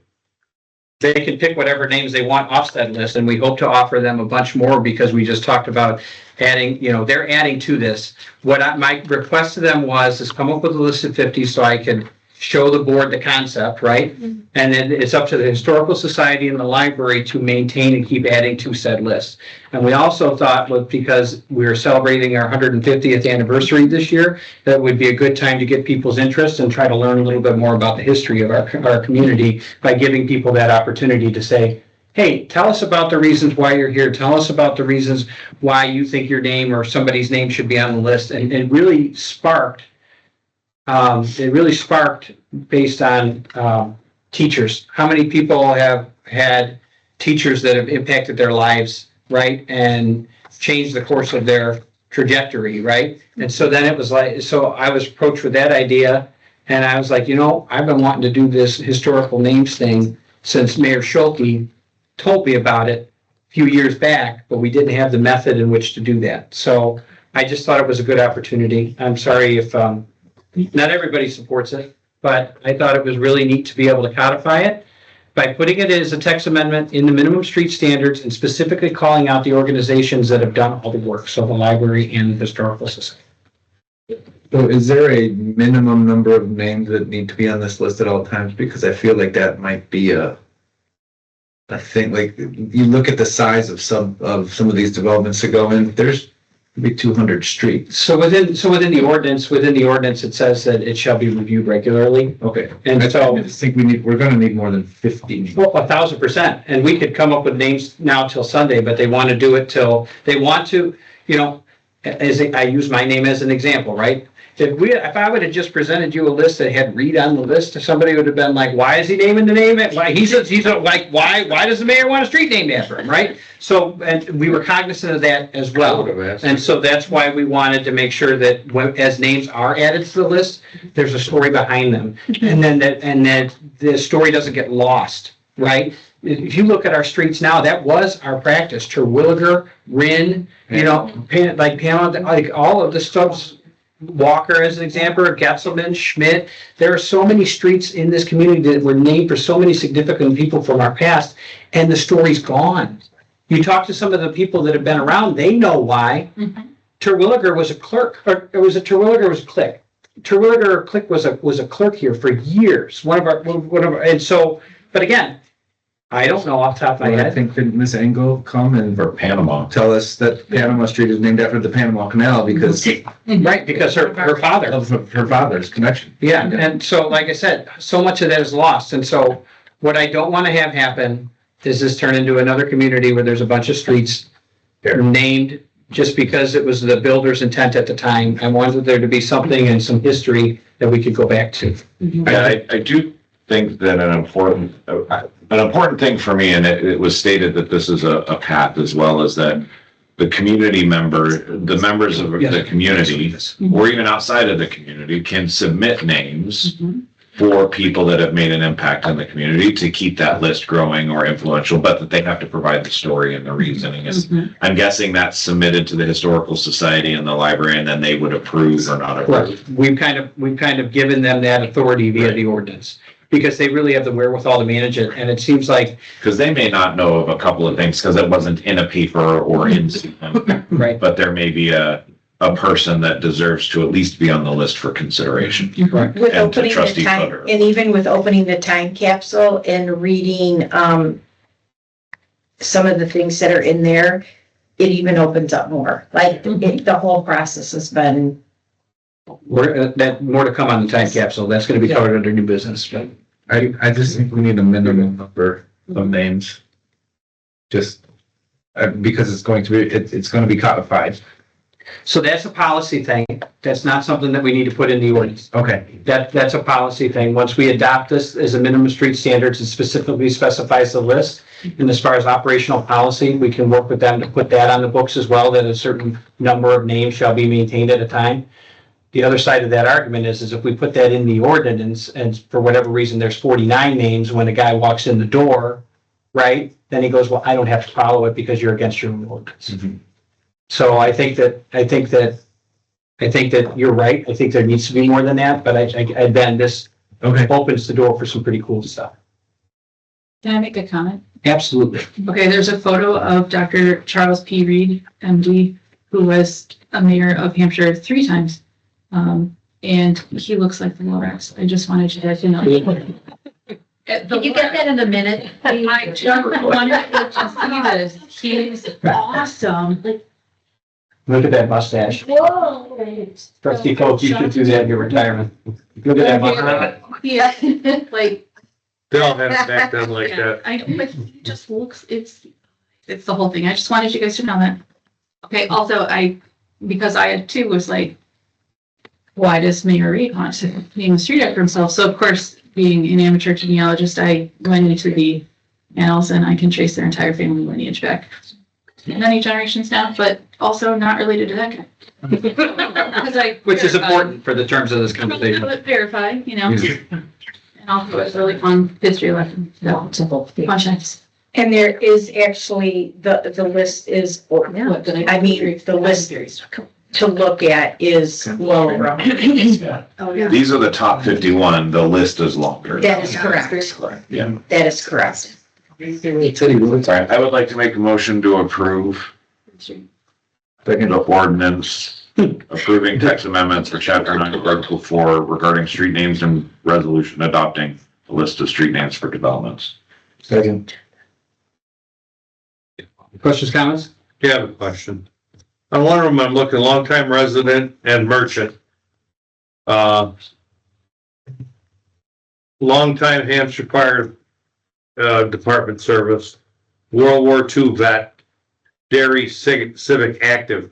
Is that all there is for history, or is in that book there's a lot more? In the book, that explains all of it. Yeah. Okay. And those are all not necessarily the same person. Yeah, I know. Okay, I just. Which name are you looking at? I'm not gonna tell you that. So you're gonna make me read it all? No, it's really not. But I think Trustee Coe, that was with this book is to your point, is like, okay, what does that mean? Oh, I can go back and look and see what those stories are or what the impact. Well, I don't think we should name a street after somebody that's a longtime resident. I mean, It's not just that they're a longtime resident, there has to be more to it. that's why I asked if it was. Yes. The metric isn't you need to live here for a long time, if that's what you're asking. All right, so this is a text amendment, so I'm gonna need a roll call vote. Real quick, one last thing. Sure. Just want to make a suggestion then, is that even though we have some subdivisions that have already been approved, et cetera, if the village could like share that this was passed, if it should be passed today, and ask them to please consider it. 100%. So that we can get. 100%. Okay. Yeah. That's all. Especially for any duplicates that may currently exist. We're good? Need to vote. Okay, sorry, roll call vote, please. Mrs. Palastrellini? Yes. Mr. Robinson? Aye. Sorry, wait a minute. Mrs. Fodor? Aye. Mrs. Jernerbro? Aye. Mr. Kelly? Aye. Mr. Coth? Aye. Motion passes 6-0. Next is the resolution actually adopting the list of street names. This is not just, this is the quote unquote list. This isn't this list, this is the list. If that makes sense. Means we're gonna have a list. Like we're going to have a list to be furnished. It's not this identical list. It'll always be changing. Thank you for cleaning up my mess, like always. I will entertain a motion approving the resolution. So moved. Second. Questions, comments? Roll call vote, please. Mr. Robinson? Aye. Mrs. Fodor? Aye. Mrs. Jernerbro? Aye. Mr. Kelly? Aye. Mr. Coth? Aye. Mrs. Palastrellini? Aye. Motion passes 6-0. Thank you. Thank you very much. Next, we have a resolution approving a release of performance guarantee for the Loves Project. If you remember, the Loves Project started like 2013, 2014, 15, somewhere in that area. And they were struggling to get some public improvements done. Those public improvements are now done. It's been turned all over to the village, and therefore we don't need to hold on to their guarantee any longer. Am I correct? Am I off? Yes, great, wonderful. So there's two subdivisions out there. Technically, there's Loves and there's the Metrics project. And so this is just authorizing the release of said bond from 10 years ago now. Any questions? Do we have to have the amount in here at all? It doesn't matter. It It's doesn't. just, okay. That's all on record here with the clerk. And so, at that same time, they were trying to, engineering and stuff, so the amount will change by the time they actually Okay, check. that's fine. I'll entertain a motion approving the release of the performance guarantee for Loves. So move. Second. Questions, comments? Roll call vote, please. Mrs. Fodor? Aye. Mrs. Jernerbro? Aye. Mr. Kelly? Aye. Mr. Aye. Coth? Mrs. Palastrellini? Aye. And Mr. Robinson? Aye. Motion passes 6-0. I also like to approve a resolution or entertain a motion approving the release of guarantee for Metrics. So moved. Second. Questions, comments? Ms. Clerk, can you call the roll, please? Mrs. Jernerbro? Aye. Mr. Kelly? Aye. Mr. Coth? Aye. Mrs. Palastrellini? Aye. Mr. Robinson? Aye. Mrs. Fodor? Aye. Motion passes 6-0. Next, we have discussion of golf carts and UTVs. As you guys are aware, we passed the golf cart ordinance some time ago, and we committed to the residents that we would review this at 6 months. We have gotten some pretty positive feedback from this. We haven't gotten a whole lot of negative. We still do have people that are breaking the rules, right? So with the motorbikes and there was one or two individuals driving golf carts that I've seen, but that was also corrected by a visit to their classroom at the high school. So that behavior has kind of stopped. I guess I'll defer to the chief at this point, putting you on the spot. What enforcement issues have you faced with this particular ordinance? None. With legally issued golf, I mean, we have. What about the illegal activity? We receive occasional complaints. Usually it's kids driving the golf carts. But I don't believe, to my knowledge, we haven't had any trouble at all with legally permitted golf carts. But we still continue to have issues with illegal golf carts? ATVs, golf carts, and mini bikes. We still get those complaints. Would you say that this has caused an uptick in it because people think it's legal now? Or do you think it's the same amount of complaints that you've been traditionally It's the having? same. I'm sure they'll tick up, in the spring. There's not going to be many golf carts out for too long. ATVs and electric scooters and that sort of thing. But the other thing is we talked about the gas versus electric with golf carts, and what I didn't realize when I made my initial argument about this was that the gas UTVs and electric UTVs are virtually identical as far as like speeds and that. I mean, and so I was originally opposed to the gas, thinking that the performance was a lot better, but electric golf cart or electric UTVs out there that'll go 80 miles an hour. So I don't think it really matters to have that restriction in there. I would be open to changing that to allow gas UTVs also. gas and I electric. would like to see that removed, that restriction removed too. The gentleman that came in and was. Yeah, right great after that presentation. ordinance. I got passed by an electric scooter going to Casey's. So yeah, I don't think gas means squat. Were you walking? No, I was driving. Kid blew right by me. No, but you're right. The resident that came in and presented the information about gas versus electric. I've done that. Yeah, I agree. Just, I've heard a lot of, they all have to follow the rules. I've heard a lot of feedback about, the permit price being so high. This also coming from people that just spent $8,000 on a golf cart, so I don't know how much weight that argument holds, but. I think we should get a box of Kleenex at the counter so they wipe their tears when they're writing the check. I'm just being transparent, like, that's the whole deal, like, that people complained that it was pretty high. And, but the whole purpose of it being as high as it was is that it would be kind of self-policed, and I think to that extent, it has been. This hasn't turned into a free-for-all. Well, I have to put my 2 cents in because Absolutely. I cannot believe that there've been no tickets, for driving these things. And the fact that you've said, Chief, you've said that that's one of the issues you see people and they shouldn't be on it because it's not a licensed. If that person is under the age of 16 and are driving a motorized vehicle, and get caught by the police, I mean, that's. I didn't say we have an issue. Okay. I didn't say we have an issue. I thought you said there weren't any. Okay. I'm talking about, so when I say that, I'm talking about related to this ordinance. Okay. We haven't had any challenges. We haven't had stops. We haven't had citations related to legal permitted golf carts. Okay. We have addressed issues, I can think of, probably everybody can think of one or two particularly that we have problems with a lot. And, with juveniles on it, and those issues are addressed, and we have received complaints. But what I'm saying, when I say that, I'm saying like behavior or equipment and driving privileges that are incorporated as part of this ordinance, we have had zero problems with. Okay. We still have complaints about the other, off-road vehicles. And that's why I asked the legal activity versus the illegal activity. Yeah. And that's why I asked, that's also why I asked, and again, I'll ask you, in your opinion, based on the enforcement issues or enforcement in general that you've had, has us as a village passing this ordinance to allow legal activity sparked more illegal activity? Meaning that because people see that they're allowed, that I can just drive it or have my kid take it to the store or whatever. That's what I'm asking. I would say no.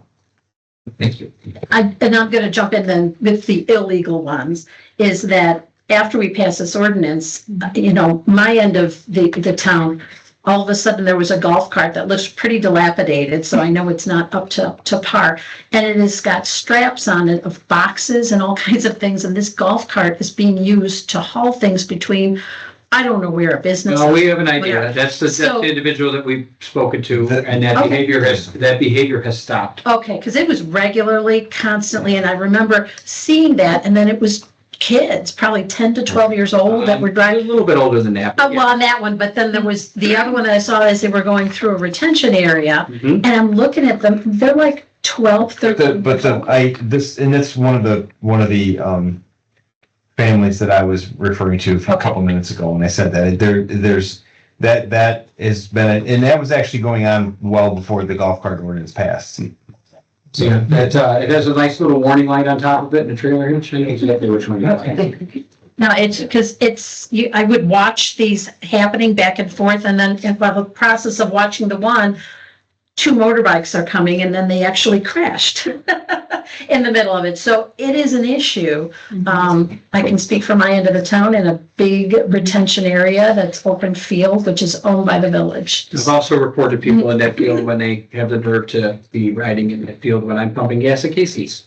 So, Okay. yeah, I mean, you're not the only one that sees it. I just had to say my piece because I come home and I'm just staring I at see it too. all the You're activity. welcome. I was just gonna say, so if I could clarify, what you're saying is the legally permitted ones, you've had no problem with. Correct. And the problems persist with those who have not yet Yes. adopted. Yes. Okay.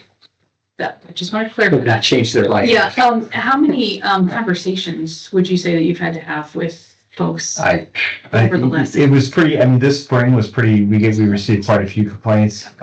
It did seem to quiet down as the summer went on as far as what was reported to us. I'm not saying that, I mean, but it seemed like things got better as we were addressing it. And we did I know in the spring, we did have 2 or 3 impounds, where we had warned and then we said, okay, we're going to take it, and then they have to pay to get it out and, but, We had to impound a scooter this summer. yeah. I don't know how you tow a scooter, but ATV, scooter, mini bike, Thank you. actually impounded one myself, Okay, thank you. Appreciate it. Yeah. initiated it. so Where do we go from this? Are I we, guess what's the general thought? Should we leave it as is? Should we propose changes for staff to change it? I make a ask that we remove the restriction of gas UTVs and have that for the next board meeting to update. Or for consideration to update. I don't want to make any assumptions that how that would go, but just for consideration. Is that the only Is that change? the only change? I think so. I don't, Or do you guys want us to recirculate it so you guys can make comments? I think we're good. Yeah, we pretty well beat it to death. Okay, Don't worry, he's got time though. I know, we'll see, we'll see it again. Any discussion? Very cool. Thank you. Thank you very much. Okay, next we have the police report and the streets report, as well as the financials there.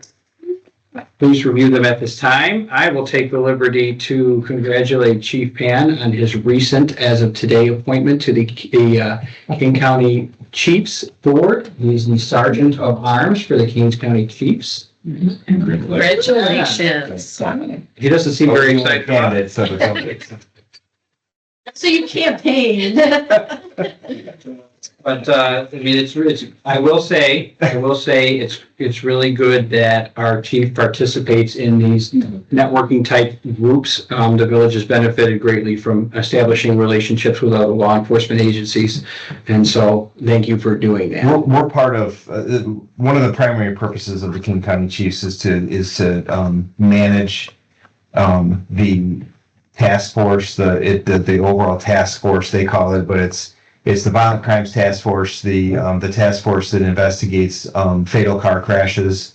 And also there's a drone task force and so the King County Chiefs administer, and also honor guard, and so the chiefs orchestrate all that and establish the MOUs. And so to be more involved in it will give me a lot better, more influence as far as resources, and I think it'll be a good benefit for the village. So we do have a couple officers that have actively participated in the Major Crimes Task Force and the Fatal Accident Team.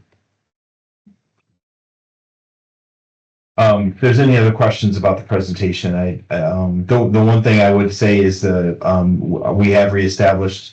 We're completely caught up on our crime reporting to the state that's been down for several months. And we ended up manually catching it up, and then it'll be automated from here forward. So there was a couple of documents at the end of the presentation that are okay, it's not in the one I have. I think it's in yours though. The Group A offenses. The Group A offenses. Yeah. So you can see we have had some significant. The numbers are still small comparative to other communities, but I mean, we have had some pretty significant increases in percentage-wise from last year, especially over the summer, which was reflective in our calls for our self-initiated activity dropping over the summer months. I think that overall, most of the increased activity was, I know, like if you look at October, 21 type A offenses, but those were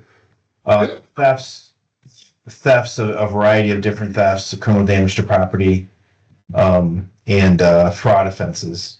So people coming in and reporting phone scams and that sort of thing. So it's concerning, but it's not too concerning. They're not in the violent crime category for the entire year. So,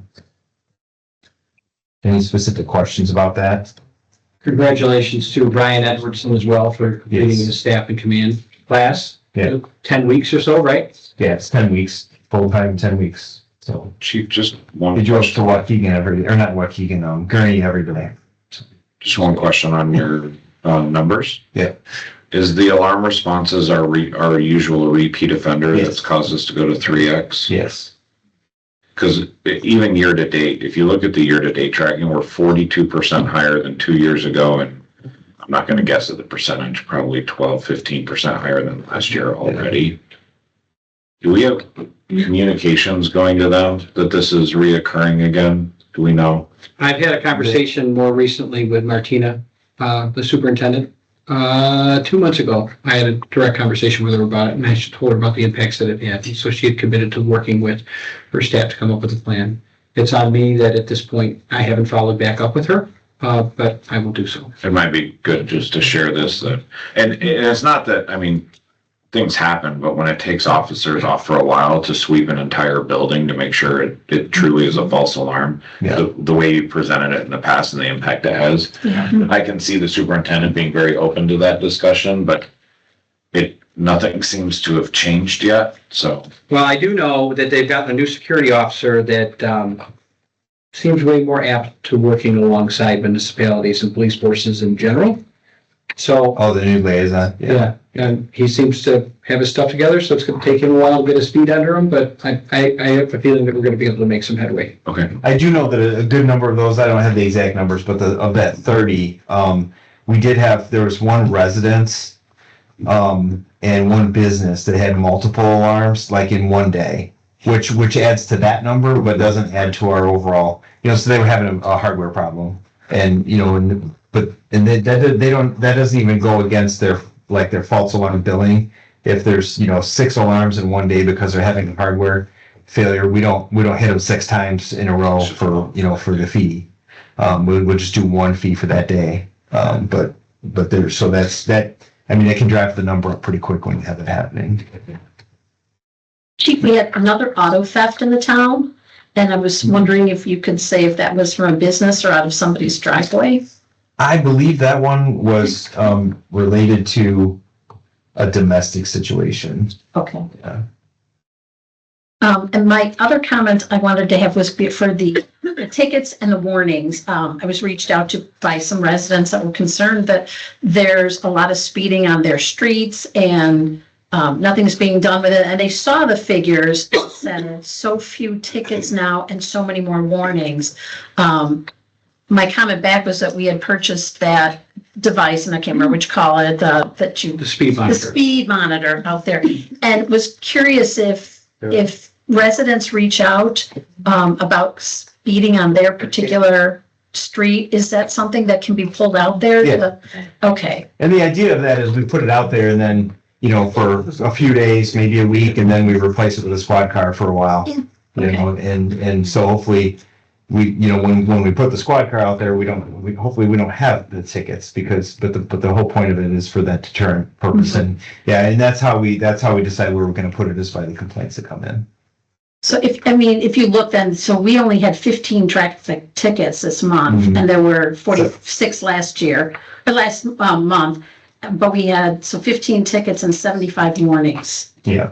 So I love that we're being nice to our residents, but it may still be a safety issue. Yeah, I think my philosophy is that I don't push them to write tickets or write warnings. I leave it up to them. Right. And no quotas. We can't have quotas by the state law, but we don't. I don't push them to write the violations, but I do push them to make contacts. And and I do think that that deterrent factor, the risk factor of being stopped by the police is pretty much effective either way, whether you get a warning or a ticket. I suppose if you get, you're an individual and you get multiple warnings, but we have software to track that, so we don't do that. But okay. Yeah. Well, I will say, and I understand what you're saying on this, Trustee Palestrini.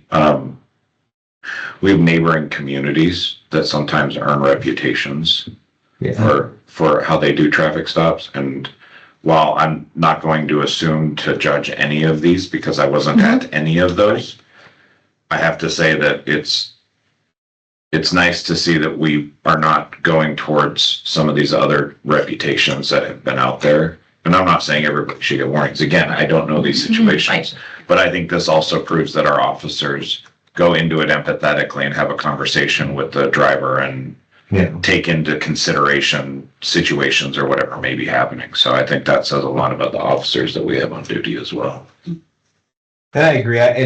There's all sorts of studies and research on deterrence, but I think that the biggest deterrence is, you have to have an element of risk, so people need to be stopped, but there's a balance there because you don't want to become that reputation where I'm not driving through Hampshire because I'm going to get stopped, but on the other hand, you don't want them to think that, well, I can drive 100 miles an hour down Allen Road and no one's ever going to stop me, Right. There's got to be a balance there. So. I hope that we're right. Just for the sake of saying it out loud, is the mental health calls. I mean, we have more than doubled the mental health calls that we did last year and the year before.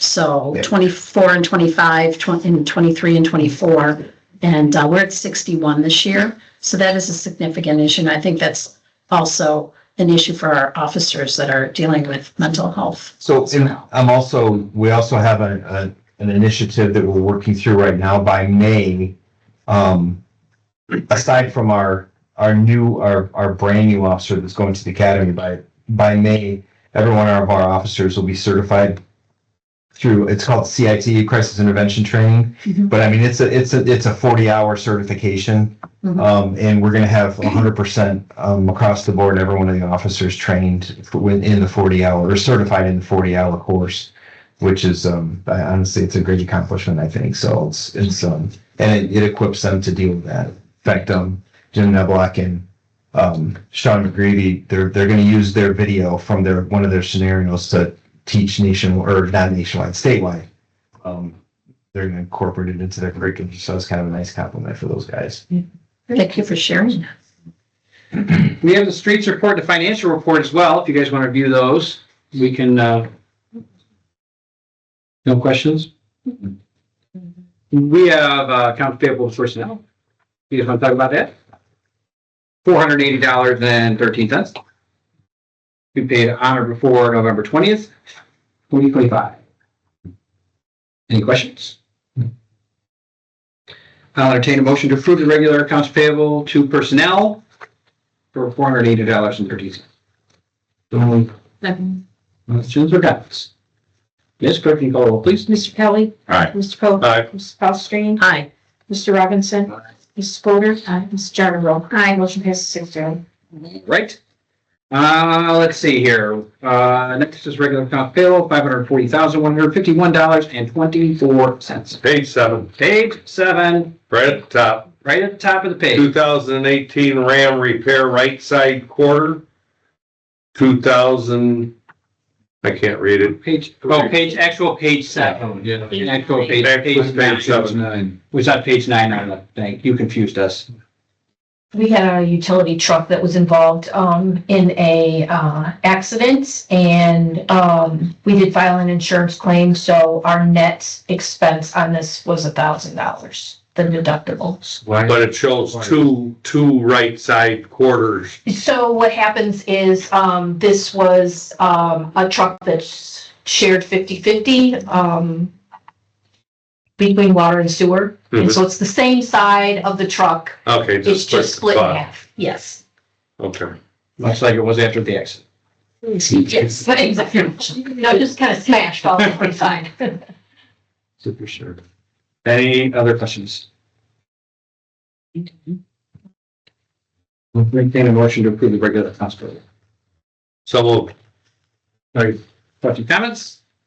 Ms. Clerk, can you call the roll, please? Mr. Pope. Aye. Mrs. Palastrellini. Aye. Mr. Robinson. Aye. Mrs. Fodor. Aye. Mrs. Jernerbro. Aye. And Mr. Kelly. Aye. Motion passes 6-0. Village Board Committee reports. Mr. Kelly, what do you got? BDC met on the 12th. We had a good discussion. Mainly, we focused the discussion. I mean, you of course know that we voted on and recommended the vintage hammer for consideration. So that was earlier this evening. We also have got updates on the current projects, which was Style on State. That I believe is wrapped up. They've filed and submitted for their final reimbursement. The finials for the multiple businesses are almost done, so the pictures are going. Mr. Swallow's getting pictures that the molds were done and they were making the finials. And then progress is starting on Dr. Hussein's. You've probably seen people out there working on it, and the cave has yet to start, I believe. The discussion on the future grants is where I said there wasn't a feeling that we would get any more applications. We spent the majority of the time talking about the plan that we've been talking about for a little bit, and how to approach the comprehensive plan. And we had a really good discussion and worked through some things as a committee on what level of depth do we discuss in that, and what level of depth should be the requirement of a vendor when they're selected. Where we're at now on this is working through to create work with staff and then also the village president and planning and zoning to create an RFP to go out for vendor selection to create a comprehensive plan. Things that go into that are like community involvement and voice of the community, and making sure that you have all the various segmentations, community organization feedback, like all the different groups, the process, the creation, the timelines, all of that. So the discussion was that we could have an RFP go out, and we're prepared to go out and get submissions with an understanding that nothing could be approved until the next year fiscal budget is approved, because this project would be coming out of next year's fiscal budget. So there is some timing that has to come into this, but that the RFP work can be done to go to RFP before a budget is approved, because even if we do a selection right after the budget's approved, that's fine. But we can at least receive proposals before then for consideration. It also will help, I think, in the budgetary process to understand what amounts are these looking like, because we're talking comprehensive planning, we're from 100 to 125,000 estimated. We have no idea what it would come in at. So that's a pretty big thing for staff to try to figure out, how does this fit into a budget? So we talked through that, and there will be more discussions. We talked through some of the expectations of what a comprehensive plan should include based on other RFPs and what other municipalities have done for a comprehensive plan, reiterating that ours is well over 20 years old, and we've had developments happen adjacent to our community that were, the comments were that we don't have a current comprehensive plan, so they didn't really take our suggestions into much weight. And so this will help with a lot of that going forward. That's where the majority. Mr. Khan, anything I missed? You summed it up well. Okay. And just a quick question. RFP means Sorry, request for proposals. clarifying and. Sorry, it's acronym soup. I apologize. Yeah, so a request for proposal, we define what the project is, we lay out what needs to be included in a proposal, and then we send it out, and it's requesting various companies to submit a proposal based on those requirements if they would like to bid on the job. It's not a bid, so it's not like where we're doing sealed bids and you open and you have to take the lowest bid. It is a decision from staff to say, okay, here are the proposals we've received, which ones meet all of the requirements, which one has the reputation that we could trust in, which one provides the best services. Sometimes they'll provide above and beyond what you've put in. Which one makes financial sense for the village. So that's where staff will figure all of that out and make the recommendation to the board on whatever proposal they would select. Thank you very much. Yep. Any questions for me? Okay. That's all I have for BDC.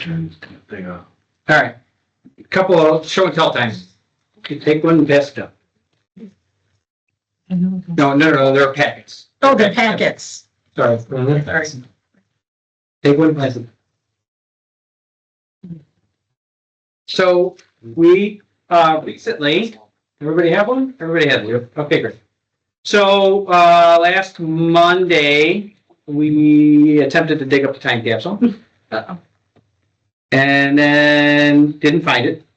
And mind you, not to be morbid, it was a child's sarcophagus. It was, yeah. Like literally, that's what the time capsule was, right?